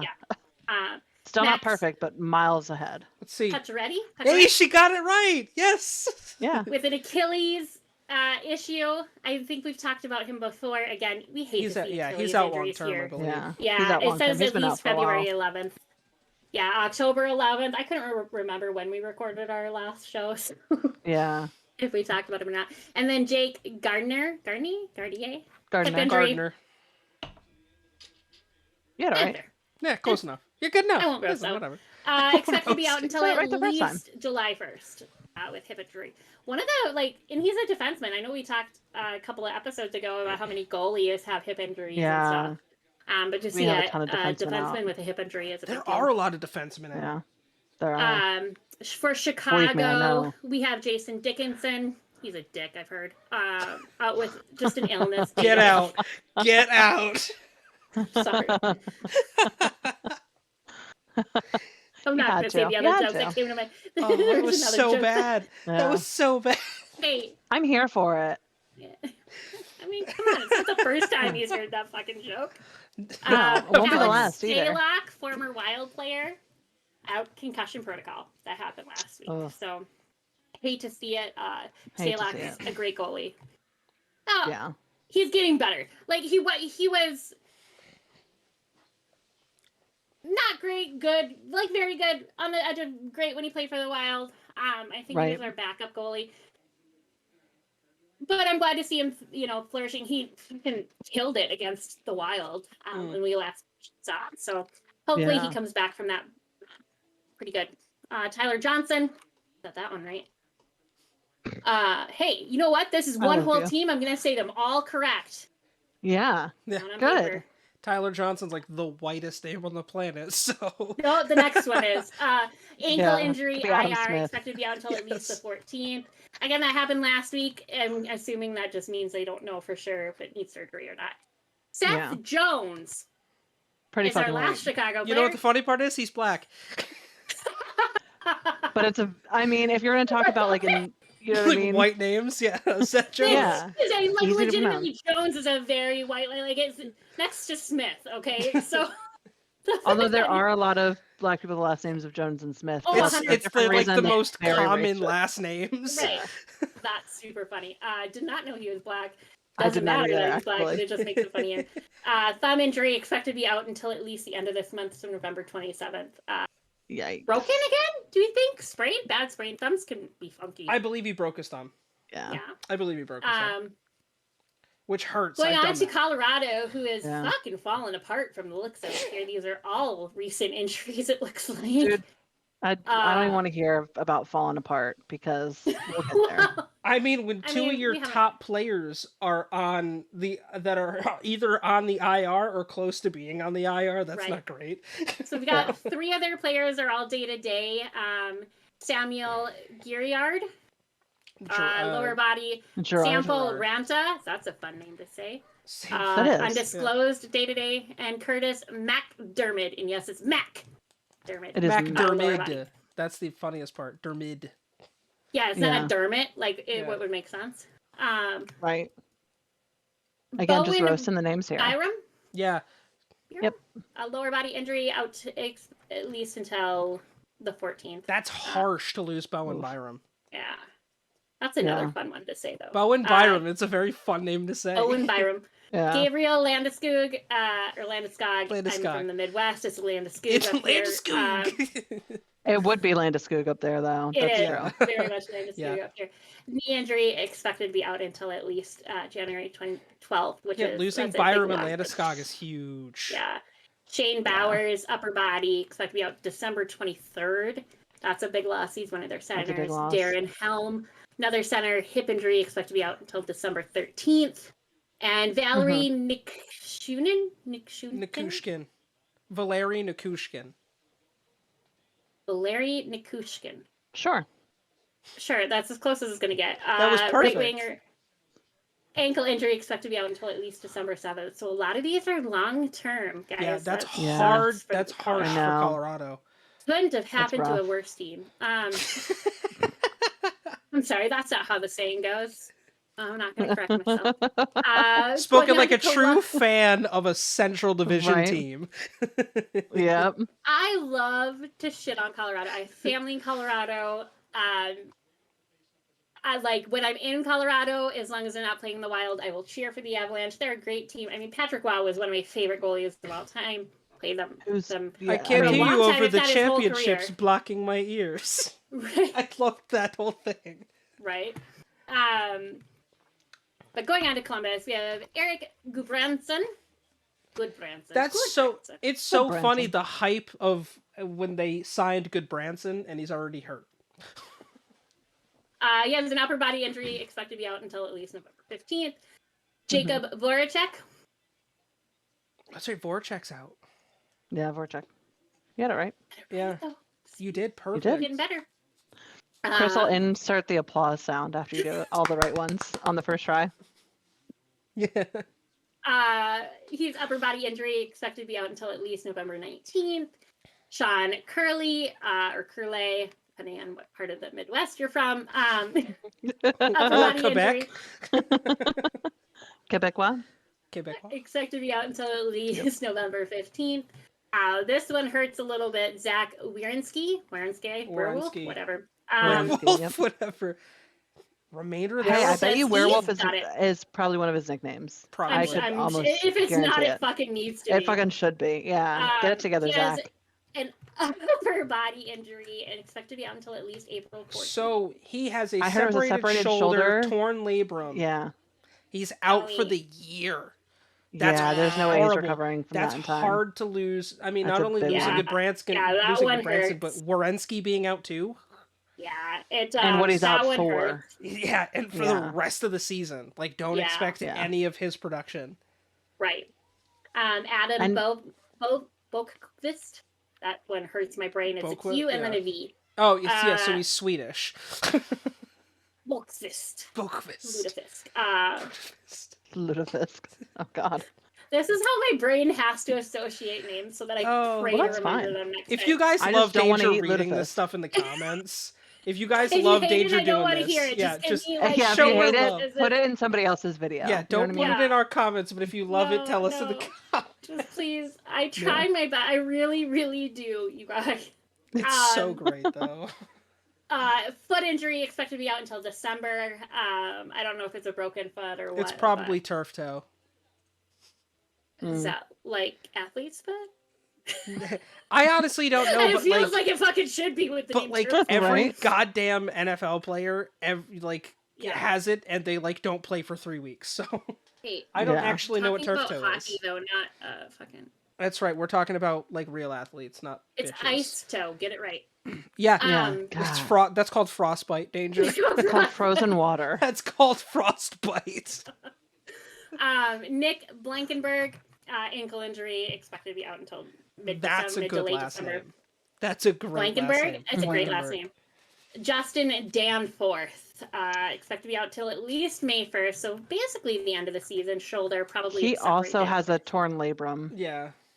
That's 2 players on the same team with a torn labrum. So he's getting surgery. He's out for 6 months. Yeah. Minimum. And they always try to be so optimistic with these return dates. Oh, and then I know. They just, torn labrum, you don't want to rush. Change it. Never, ever do you want to rush that. No. So a lot of these players, we've already talked about, and we will keep talking about because things update with their status. Right. Just fucking deal with it. You get to hear me struggle through their names again. For Dallas, they only have one player hurt right now. Dennis Duranoff? Yeah. I feel like that's right. Upper body expected to be out until at least the 15th. I have a list that says Nick Canamo or Camino. I don't know, too many fucking A's. He's on long-term IR, so there's no discussion. This is through ESPN, so this was updated on the 7th. This guy, I haven't heard the name Elmer since I worked in assisted living buildings. But for Detroit, we have Elmer Soderblom, or Blom. Undisclosed injury, he's just day-to-day. Jake Wallman, shoulder, day-to-day. He'll probably play at some point this week. Yeah. Tyler Bertuzzi. Hate to see it. Hand injury, expected to be out until at least November 15th. Right. Again, I'm assuming that this is more just update days. Yeah, it says that he may be ready to play against Anaheim on Tuesday, but they're not quite sure. Okay. Right. Matt Luff is a wrist injury, expected to be out until January 19th, so probably a surgical situation there too. Yeah, probably. Philip Zandina, lower body, not expected to return until New Year's Eve, this says. So probably the new year, hopefully before. Yeah. Jacob Vrana, I don't know who anymore. Jacob Vrana, former Washington Capital. I'm sure in his home country it is Jacob, but he goes by Jacob here. Yeah, because there are some that are spelled the same way here, like that are Jacobs. Like I just spelled that way because I'm sure their parents preferred it, whatever. Well, but the guy I have on my shirt, Jacob Silverberg, spells it the exact same way, and it's pronounced Jacob. Yeah. Yeah. Oh, I haven't heard Jacob. Yeah. I've just heard Jacob or Jakob. Yeah. Anyway. I mean, there's so many different ones. This just says personal and not expected to be out until at least December 6th. So he was. They won't. I mean, they're not going to release that kind of information, but he is getting assistance from the Player Assistance Fund. So there is some personal issues that has him in some sort of a either rehabilitation center or therapy. Something. So we send. Hey, you know what? At least he's getting Jake the Snake is a great guy. He's a sweetheart. And so I definitely wish him all the best, him and his family. We're sending whatever our he's love going to them. through, we support. Yeah, absolutely. Sure. And at least, you got to give him the props for getting help, whatever it is, whether it's drug, mental whatever health, it is, whatever. He's getting help for it. Yeah, and getting help for it. NHL is helping is incredible. Yeah. And it's going to save a spot for him, so. Yeah, awesome. And that's how you want to see people deal with the shit that they have going on in their lives. Just get the help that you need. Absolutely. Robbie Fabry? Right? Yep, Fabry. I like Fabry. Sounds like samurai. Anyway, just like samurai. Robbie Fabry, knee injury expected to be out until at least January 4th. Mark, this. I want to say Psyduck. Because his name is Psyduck. You know what? Just call him Psyduck. That's fine. I think it's that's another nickname if he doesn't have it. I think it's Pissick. Pissick? Okay. It's Pissick. Yeah. But yeah, my brain saw that and I'm like, it just reminds me of Psyduck. Pokemon Psyduck. Achilles injury expected also not to be returning until at least January. Okay, going on to Edmonton. Kyler Fuck, I had it in my Yamalama Ding Dong. Yamalama Ding Dong. Kyler Yamamoto. There you go. Undisclosed, expected to be out until at least November 16th. Tyler Benson, knee injury. Hopefully they're saying November 16th, though. So I'm seeing long-term IR, so it's maybe he'll be back. I don't think he will. Evander Kane, we've already talked about, not coming back until at least February. Mike Smith, there is the whitest name on the fucking list. See, there you go. I told you. Right?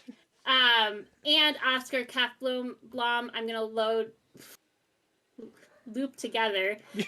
Mike's is undisclosed. Oscar's is a shoulder injury, but both are expected to be out until at least July 1st, aka not till next year. Yeah, they're done for the season. Anthony Duclair, who please come back. You're on my fantasy team, man. Please come back. Achilles injury he's long term. till hopefully December. That's so hopefully rough he'll for the be Panthers, back next month. though. That's very rough for the Panthers. Right. Moving on to injuries from the LA Kings, we have Brandon Lemieux, who has a lower body injury, expected to be out until around Thanksgiving as of right now. Alex Lafalo, a lower body. Iafallo. Oh, that's an I, not an That is an I. Yeah. Hate when fonts do that. Alex Iafallo. Stupid fonts. Stupid font. Pick a better font. Lower body injury, expected to be out hopefully just this week. And Jacob Ingham, not Ingram, there's no R in there. Yeah. Back injury, which sucks. He's one of their goalies. Not expected to return at least until March 30th as of this. We don't know for which sure. Makes sense. Moving on to my boys. Jordan Greenway, who has been hurt. Whatever. He, again, has an upper body injury. He just seems to get his, I think it's his shoulder. Yeah, I believe so. That he had surgery on not long ago. And I think it just keeps ending up getting more irritated. The first game he was back for like 2 minutes and like 16 seconds or something. Oh, wow. Re-injured it, was out for a game or two, came back, re-injured it again. So, Jordan, listen to me. Take your fucking time to rehab it. Please. Ryan Hartman, and this one hurts me deep down in my soul. Separated shoulder, likely will require surgery. This says just IR, expected to be out until at least the 15th. Pretty sure that's incorrect. Saw the hit that he took, and it was a clean hit. He just came down on his arm funky and definitely hurt that shoulder. Of course, this just says upper body, but I'm 99% sure they've said it's officially the shoulder. Right. And Brandon Duhaime, which also hurts me on the insides, upper body, but he is expected hopefully to come back soon. Okay. For Montreal, we have Paul Byron, hip injury, expected to be out until at least November 15th. Carey Price, which we've, I think, talked about just off air. Yeah, there's no one knows if he's even going to play again. Yeah. So that one's still very That's a bummer. And uncertain. Also, expect Byron to be out a lot longer. They have him listed on long-term I'm assuming IR, with a hip injury, usually they are. And Mike Matheson with an abdomen injury, it says, or issue. I expect to be out until at least December 6th. Yeah. So I saw that he's wearing a non-contact jersey in practice last Friday. Okay, so at least is practicing. So he's back practicing, so there's at least a chance he'll be back within the next couple weeks.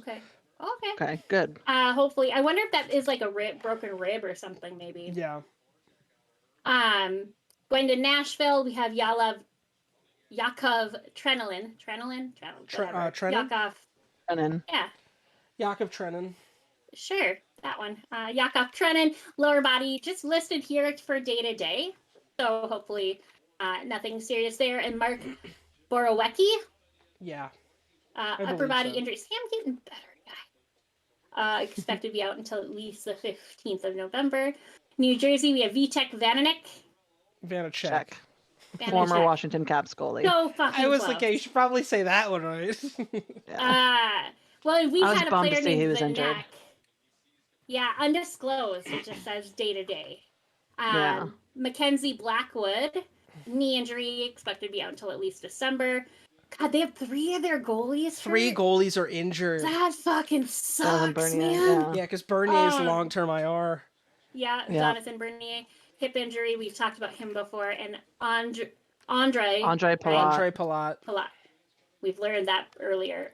Groin injury. Those are the best, aren't they? Ow. But I have learned, they include abductors and adductors as groin. Well, they at least include the abductors, which is your upper inner thigh, as groin. Because one of our players had that, and they said it was a groin injury, and it was an abductor tear or strain. So I think groin. I think the goody bits. Not always the case. Expect to be out until at least January 10th. I For just the want Rangers. I want to highlight that you said the goody bits. The goody bits? Goody bits. Isn't that what you think of when you hear groin? No. Yeah. No. For the Rangers, we have Vitaly Kravtsov. Yeah. Kaprizov. Just illness, it says. Expect to be out until at least November 17th. For Ottawa, we have Thomas Cabot. Cabot.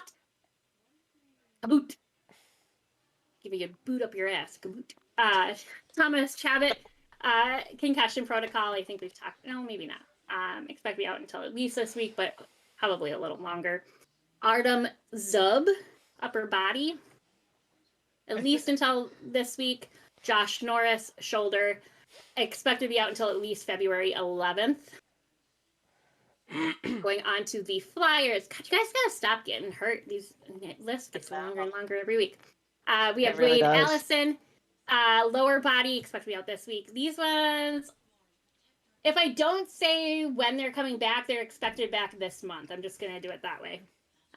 Patrick Brown, currently out with a back injury.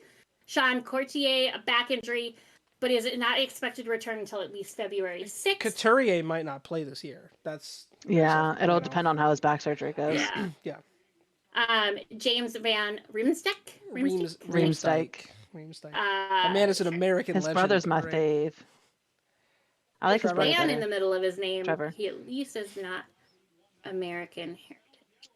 No, but he is American in general. No, I know. I'm just giving shit to the name.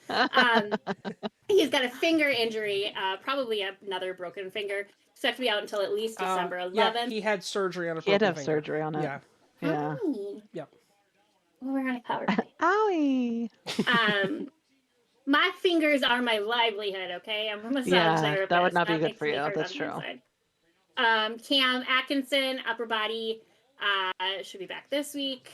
According to this, again, who fucking knows anymore for a lot of these, so it's all with a grain of salt. Yeah, so from what I saw, he's out indefinitely. That was updated from October 27th. This is another fucking great name, Bobby Brink. Bobby Brink! That is a good name. That is a very good name. Is on the brink of madness with a hip injury that won't see him back until the end of December. Ryan Ellis, back injury expected July 19th. So yeah, Ellis. There's a question if Ellis is going to play again either. Like if he retires after this year. Yeah. And I always you hate to see players have to retire because of injury. I know. You want it to be on their own terms. Yeah. So I want to say he's in his mid-30s, so his career is not going to go much longer. Right.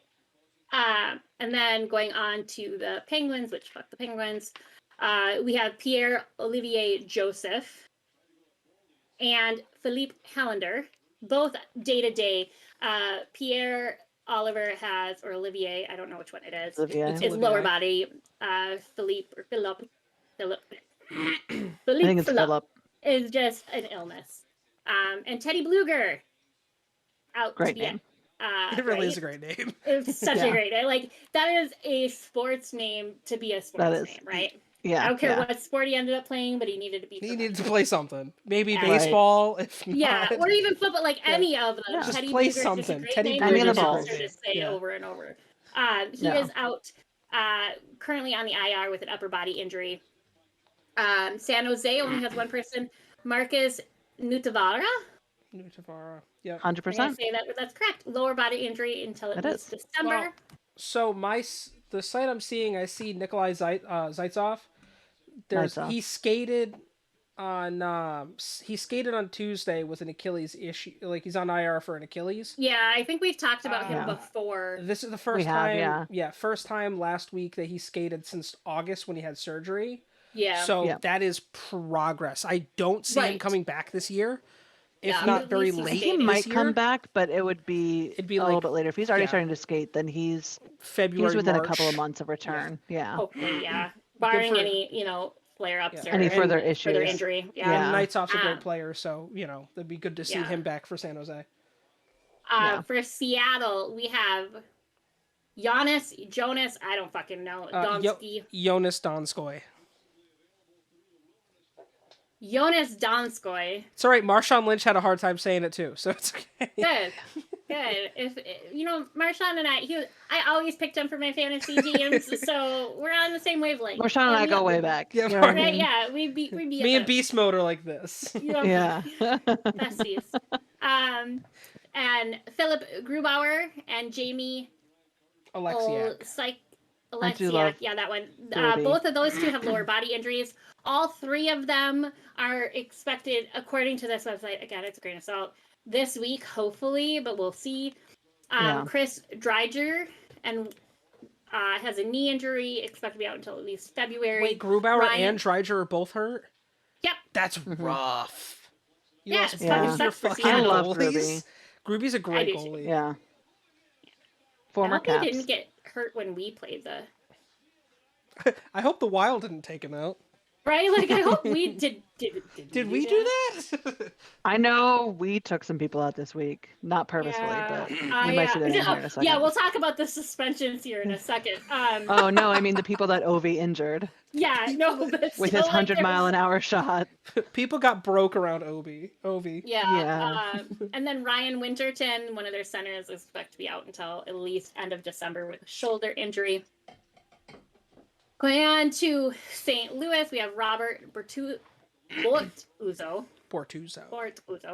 Upper body, Logan Brown, also with upper body.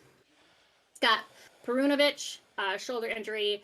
Likely won't be back this season. This says at least April 6th, but I know we've talked about him before. I don't necessarily see him coming back. Yeah. Same, unfortunately, and this one again hurts me on the inside, Marco Scandella, who is a former Wild player. I adore him. Love me some Scandy, man. He's such a good player. Yeah, that's a bummer. He's out for so long. He might have been the one we called Mighty Mouse. It's maybe because he is pretty small. He's tiny. But I'm pretty sure that he's the one that we called Mighty Mouse. He's a monster. That guy. But a little one. He's I like Scandy because of the reasons I like Zuccarello. They're little and they're feisty like I am. So right. But he has a hip injury, expected not to return until March. I just had to make sure that the Sharks hadn't scored at all. Going on to Tampa Bay. Well, my little Christmas tree is on my filing cabinet, which blocks like that little corner of my TV, so I can see our score, but not theirs. Eric Cernak, undisclosed, expected to be back this month. Cal Foote. So these, I can tell you, Cal Foote and Eric Cernak were the two that Ovi took out this week. Cernak got hit in the back of he got hit on his Achilles, basically, by a 100-mile-an-hour shot from Ovechkin. Foote is the one that elbow. It says no, upper Foote body. is actually the one that got hit by Aubé-Kubel. So that is and we'll talk about that. upper body. Am I the only one sad that Cal Foote doesn't have a foot injury?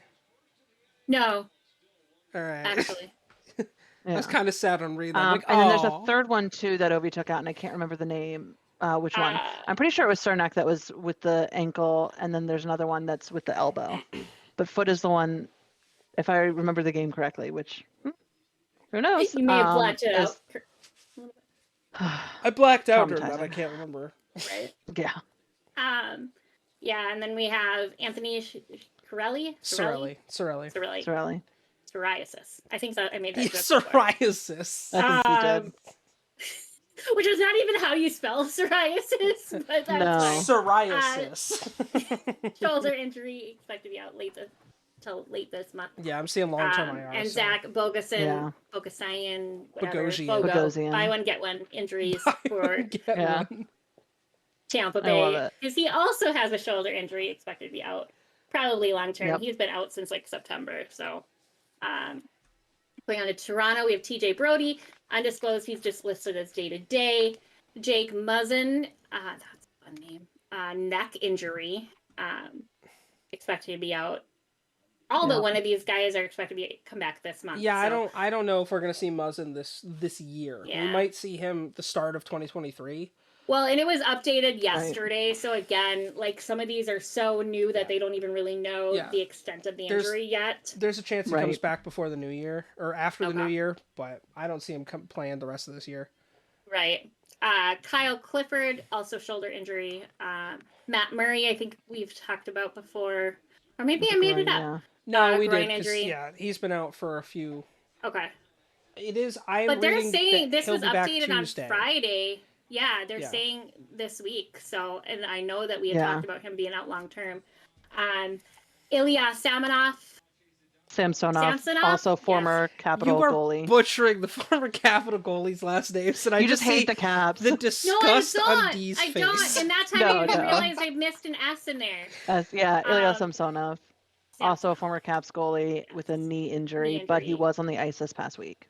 Yes. And Carl Dahlstrom, shoulder injury, not expected to return until at least April 1st. Not an April Fool's joke. For Vancouver, we have Travis Dermott, concussion protocol, updated yesterday, or actually today, the 13th. This says expected to be out until at least November 15th. I doubt he'll be back that soon. I think we're talking next week. Yeah. Yeah. Undisclosed. Expected to be out return this week. Tanner Pearson, a hand injury, expected to be out until at least December 10th. Curtis Lazar, undisclosed, expected to be out until at least November 18th. Yeah. Michael Fierland has a head injury. Ouch. Expected to be out until at least July 1st. Which was, I don't remember seeing his name before, but this was updated last September 15th. And they have him long term. Yeah. Tanner Pearson did undergo hand surgery on Thursday, so they're looking 4 to 6. Yeah, long term. But December, I mean, that's what, 6-8 weeks. I mean, that 4 to 6 is what they're saying, pushing it, but that's roughly about what he'll be looking at. Right. For Vegas, we've talked about this before, but Robin Leonard is still out. Robin Leonard won't be back this season. No, this is September 15th, and I legitimately had to be like, of this year or next year, because you just that like he won't be back till next season. Yeah. So. But even like not until late preseason next year. Yeah. We won't see him until probably a month into next season, if not. Right. And Nolan Patrick and Shea Weber, we've talked both about before. Nolan's out with upper body. Shea with an ankle injury are both out until at least July. All right. I do have on Vegas. God, your team really is falling apart. For Vegas, Peter Liberator, I believe it's Liberator. He's a Liberatore. All right, yeah. So he's out. There's nothing disclosed. It just says he's out as well. Out, yeah. So the Washington Capitals are currently at about $45 million worth of their payroll out. Yeah. Yeah, this is bad. I know every name on this list. So we have I know them Oshie. The Oshmeister. Yep. Is out with a lower body injury. Can we send him a tweet that just says the Oshmeister? That's my name. We all call him Oshbabe. Oshbabe? Because he's hot. He's an attractive man. Yes, because he's hot. Well, and he's just such a sweetheart. Like, he's a silly, goofy boy. So, Oshbabe. 10 out of 10 smash TJ Oshie. Dmitry Orlov, yeah. also out with lower body injury. Although he did accompany the Orlov may or may not be in the game tonight. He did accompany the team to Tampa. Yeah, and it says he practiced yesterday. This was updated as of the 12th. Yeah, and this said expect to be out until at least November 13th, which is today. So we might play at some point this week. He might be. We'll see. Beck Malenston? Beck Malenstein. Mallenstein. Yep. He has a surgery for a finger fracture on his left hand and is out for 6 to 8 weeks. Yeah, till December 9th, this says. Well, whichever. We'll see. Connor Brown. This wasn't updated since November 4th for him. So yeah. It probably has changed because that would have been before they had surgery scheduled probably. Connor Brown, out until at least through the year with a knee injury. If we make it to the playoffs, he might show up, but he's not going to be in fighting form. It says May 1st, but again, that's Yeah. Carl Hagelin. Yeah, Hagelin. Hip injury expected maybe this week. This says, but that was last updated October 19th. I think he has been on the ice in a non-contact jersey, and he might actually have been in a contact jersey recently. I'm not sure. How's the eye? Do we know how the eye is doing? Does he have vision? So That's the thing, is that his eye had been mostly healed and he was back on the ice in like practicing, and he hurt his hip in practice. So his eye is healed, as far as we can tell. And now it's his hip that he has to work through. Sucks. But hopefully that's a quick rehab for him. They're at least very optimistic in the dates from when it was last updated. Yeah. Nicholas Backstrom, not the former Wild player, hip injury. I have to remind myself that, because our Nicholas, it's like off by one letter. Otherwise, it's spelled the exact same way. I love that. We've talked again about him before, but out until January.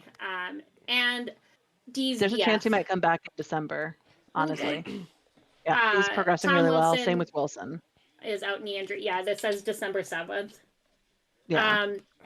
And lastly, we just got Carlson back. He had been injured, but we literally just got him back Friday. So from what I remember with Wilson, it was a brutal ass knee injury. So yeah, it was nasty. Yeah, I remember. You hate to see that, because knee injuries are awful. So I hope he comes back. Yeah, and they can be unpredictable with rehabbing them. Oh, too, for sure. Yeah, for sure.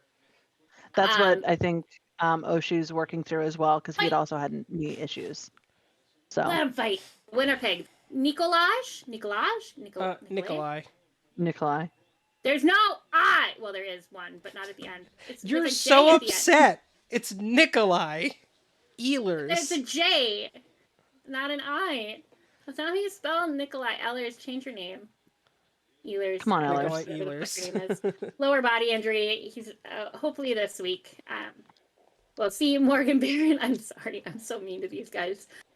Morgan Barron, wrist injury out till December 6th, give or take. And Logan Stanley, a foot injury, hopefully this week. He's expected to return. So thanks for sticking with me on that bullshittery. Yeah. Now the fun part, to talk about some of the bad boys that we've had in the league. They're so bad. They're so bad. They're so bad. They're so very naughty. bad. They're such naughty. They're very boys. frustrating. That's what they are. So I'm only going to talk about the suspensions and fines from November thus far. But we have Matthew Tkachuk from the Panthers got a 2-game suspension for high-sticking Jonathan Quick, which don't fucking mess with so goalies. his suspension should be over, right? It is. Oh, it is. It is. Because that was November 5th, but we haven't recorded a show since. That's right. I was like, wait, his suspension should be up. He is back. He is, yeah. They're fighting. Who's fighting? That's Shaw? That is Shaw. Mason Shaw is kind of a badass. She's like a good 30 seconds ahead of me. Sorry. We have, and you also only have like 15 minutes before you need to get ready for your next show. That's fine. Just a time check. Josh Anderson from the Canadiens, 2-game suspension. He should also be back. Yurov Slavovsky. Oh my God! As close as it's gonna get. I can't remember how to from the Canadiens for boarding Matt Luff. He got a 2-game suspension. That was her number 1 overall draft pick too. Yeah. Nikolai Abel-Kubel. Obey Kubel. Sure that. Oh, see, Nicholas okay. Obey-Kubel. Wikipedia sucks because they don't have the accent over the E on. Yeah. Okay. Yeah. From the Obey-Kubel. Capitals, did get an illegal check to the head of Cal Foote, which we were talking about. He got a 3-game suspension, so he is not back yet. I don't think he was played 3 games. It was definitely. So this is the first time he's ever been suspended. He's been fined twice before for other like roughing and things like that. Right. It was definitely deserved. He got a match penalty, which I think was deserved. When I first saw it, I was like, it doesn't look that bad. Because it happened so quickly, and then they did the replay, and I was like, oh, okay, yeah, you can see him drop his shoulder and lean in, even though he was gliding at that point. It was in like center ice. Foot was coming up with the puck. It was just a bad hit all the way around, and Cal Foote, is now out. He also got suspended without pay. Yeah. Like he got that's how rough it was. Well, he's not even. We were talking about this before, but Tkachuk's salary forfeited was $102,000. Yeah. Yeah. He's only forfeiting like for. Oh no, never mind. It's pocket change for him, but yeah. For fines from this month, we have I'm gonna butcher this name, but Casey, I don't even know if I can know, from the Islanders. Casey Cizikas. Sure. Sounds like an STD. My God. I'm sorry, that was rude. We can cut that part out. he got fined $5,000 for interference against Alex Stalock, which makes me wonder if that's where Stalock initially maybe got hurt, and then he got re-hurt. Trevor Zegras from the Ducks got a $1,500 penalty for slashing Matt Benning on the first. It was pretty brutal. Yeah. It was pretty. It was an unnecessary. Trevor, you can't do that, bud. My dear, sweet little. I want to adopt him and just feed him home-cooked meals all the time. Kirill Kaprizov for the Wild got fined $5,000 for roughing Drew Doughty. Doughty. I was right the first time. We didn't talk about. I have a whole soapbox issue on that whole thing. It was the right call though. The penalty was. But it was But I don't think he should have gotten thrown out. I think he should have gotten a roughing penalty or even a 5-minute penalty. Yeah. Oh, there's so many fights. They're not. In this game right I like that they didn't suspend him, but the fine absolutely was fair. Right. No, and I get that, but it was the game or the match penalty at the time, and then they pulled that back, but still fined him, which I think is fine, but he shouldn't have gotten the match penalty at the time to begin with. But that's neither here nor there. It's done with. But he's like the sweetest man ever, so I don't think he's ever been fined before. But he's also only been in the league for 2 years, so for 3 maybe. 3. Garnet Hathaway, which we were talking about this a little bit, and Pat Maroon got penalties for fighting each other. Which I don't understand how Pat Maroon didn't, like, he only is paying like $2,700 and Garnet is paying like $4,000. Yeah. I don't understand because Pat Maroon is considered a repeat offender. Yeah, Pat Maroon has definitely been fined before. But that's why I don't understand why his is less, because it should be more considering it happened recently. Hathaway started it? They both kind of started it. Like, they were chipping at each other, and then you just see them both come in and start swinging. I think technically Garnet threw the first swing. That would, but it was not because Maroon. Yeah, but like and it's $2,000 more. That seems excessive, especially when you're talking about someone who's a repeat offender. Like, I figured it'd be more close, but what do I know? I just noticed that Maroon is on here as players considered repeat offender in the terms of the collective bargaining agreement. Yeah, the player had been fined in the 12 months fined prior. within 12 months. Yeah. So yeah, they both got unsportsmanlike conduct against each other. If you didn't see what all happened in that game, go back and watch it. The games are on Hulu. Yeah. I think all of the games are on Hulu. And you can find it on YouTube already. Yeah. Yeah. Any for like sure. highlight reel or like dirt, like you'll find it. Blake Coleman, as of today, actually, from the Flames, got fined $5,000 for slew-footing Pierre-Luc Dubois. Which is the highest maximum for to the collective bargaining agreement. Well, and that was with Krill, too. That was the highest penalty he could have gotten. Yeah, don't slew foot. You're a douchebag if you do. Yeah. Just don't. It's not great. Rude as shit. It's super rude. Yeah. And dangerous. Rude and dangerous. Mm-hmm. Right. Yeah. I mean, it unnecessary. In all realness, it's an unnecessary thing to do. Moral of the story, absolutely. don't do it. Yeah. Just don't be a dick. And it's one of the, especially Super when it's easy. intentional. Now that's something that, you can unintentionally trip somebody with your stick. Like, that happens. Yeah. But when you do it purposefully. Yeah. Yeah, because when it's a purposeful movement, it's a lot harder of a fall for somebody that you're going up against versus an incidental trip, Right. Yeah. At least in my experience. Yeah.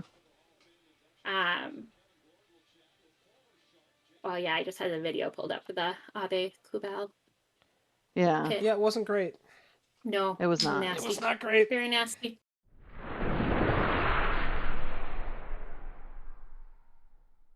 Do you want to talk about the stupid new signboards? This will be a quick topic, but... Oh, yeah. We were just talking, like, off line about how much we hate the new digital boards. I get why they're doing it. It's fundraising, all that kind of stuff. Ad revenue is super important. But they're so distracting, and there's such a variety of them. Some of them have, like, cars that, like, zoom around the boards. And so as you're trying to find this tiny little fucking puck on the ice, you see there's these another very thing distracting. Moving. Yeah. Oh, and that's it's my so big awful. issue. If it was a stationary thing that, like, when the whistle blew or something they changed, it would be very different. It's the movement during the plays that really personally bothers me. And they change like pretty regularly, like every minute or it's so. like It's a every new 15, thing popping 30 up, seconds. and you're like, oh my god. Yeah. It's so annoying. So it's just very, very distracting, and I agree. Like, I get it as well on why they did it, but I would love to see it change to a slower thing. Do it how they do it in soccer. Do it how they do it in soccer. I don't watch my soccer, so I don't know. It's a lot slower pace. They don't have extra animation. It changes, and then it just changes. That's it. Right. Yeah. It's just like it doesn't impede play. You don't fully notice unless you're paying attention to it. Personally, I don't have an issue with the TV broadcasters adding the animated boards. To me, it doesn't bother me. But that's just me. It's the fast movements, and especially for somebody with ADD, the fast movements, it takes my eye away from the play, and that's frustrating for me personally. Something on the screen changes that drastically. I want to see what it is. Right. And it's big, they're not little tiny things. But I think a very easy compromise would be when the whistle blows or something like that. And I know that that's hard to do when you're trying to do something with a 30-second delay or whatever, but find a good compromise for it so that people aren't so distracted. Right. Yeah.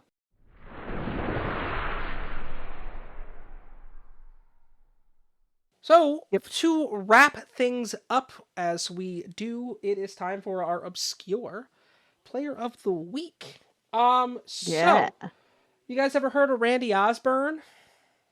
Nope. Oh yeah, well, Randy, we're BFFs. Yeah, you guys. Well, born in 1952, literally he had a cup of coffee in the NHL, 27 games, 2 assists. Literally. That is in 27 games, 2 assists, but he was with the Philadelphia Flyers in 1975, and I don't know if you guys know what happened in 1975, but the Flyers won the cup. Was that the last time they won the cup? No, I'm just kidding. Yeah, actually. It might actually be, but... No, I think they won in the 80s. I feel like they haven't won the cup in not too much longer after that. Right. The last time they won the Stanley Cup was 74-75. Okay, so it was. Yeah, he spent. I love when my jokes are correct. But he spent most of his time in the minor leagues. But cup of coffee in the NHL got him a Stanley Cup championship. So there is not much on what he's doing now. He played from 1972 to 1978, so I imagine he's probably somewhere coaching or was. He's probably retired, enjoying life right now. Yeah, I mean, I would be. He last played 1977-1978 season with the Philadelphia Firebirds in the AHL. He had 35 goals and 26 assists in 78 games, so there was talent there. He just never really lived up to it in the show. Just couldn't close. Sure. Yeah. So that is your obscure player of the week. Very cool. That is a lot of fun. That is good news. This is good news. This is good news. This is good. Yeah. Very good. I mean, it's always nice to get a little education on someone that you don't know much about. Oh, yeah. Especially someone who contributed, clearly so much to his team by the length of time he was with it. Oh, he was massive, absolutely instrumental in the cup season of the Philadelphia Flyers. I'm pretty sure he didn't even have a point. No, he had 1 point. I'm sorry, he had 1 point. Oh, you know what? See, there you go. But that point was a game changer, D. That point is what secured the cup. Had to have been. Absolutely. That one point. No, but I do always like learning about people because we give a lot of attention to the greats in the game, right? We talk about Kirill a lot. We talk about Ovi a lot. We talk about Crosby a lot, usually negatively. McDavid, Austin Matthews, those players. Yeah, we talk about the greats all those of people. The current time. But it's fun to there learn are about so many people behind them that support them.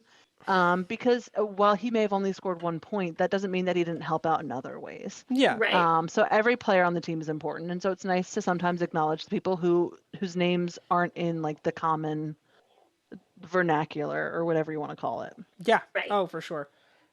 So I think that is all we have for you this week. Thank you guys so much for watching. If you haven't already, please like and subscribe. Hit that notification bell, let you know anytime we post so you won't miss an upload. Check out our socials. Yep. Everything is down in the comment section, including our merch store. You guys want to rep us? Yeah, get yourself some LTN Media swag. And we will be back next week for a whole lot of other fun NHL topics. So until then, thank you guys so much, and we will see you motherfuckers in the face-off circle.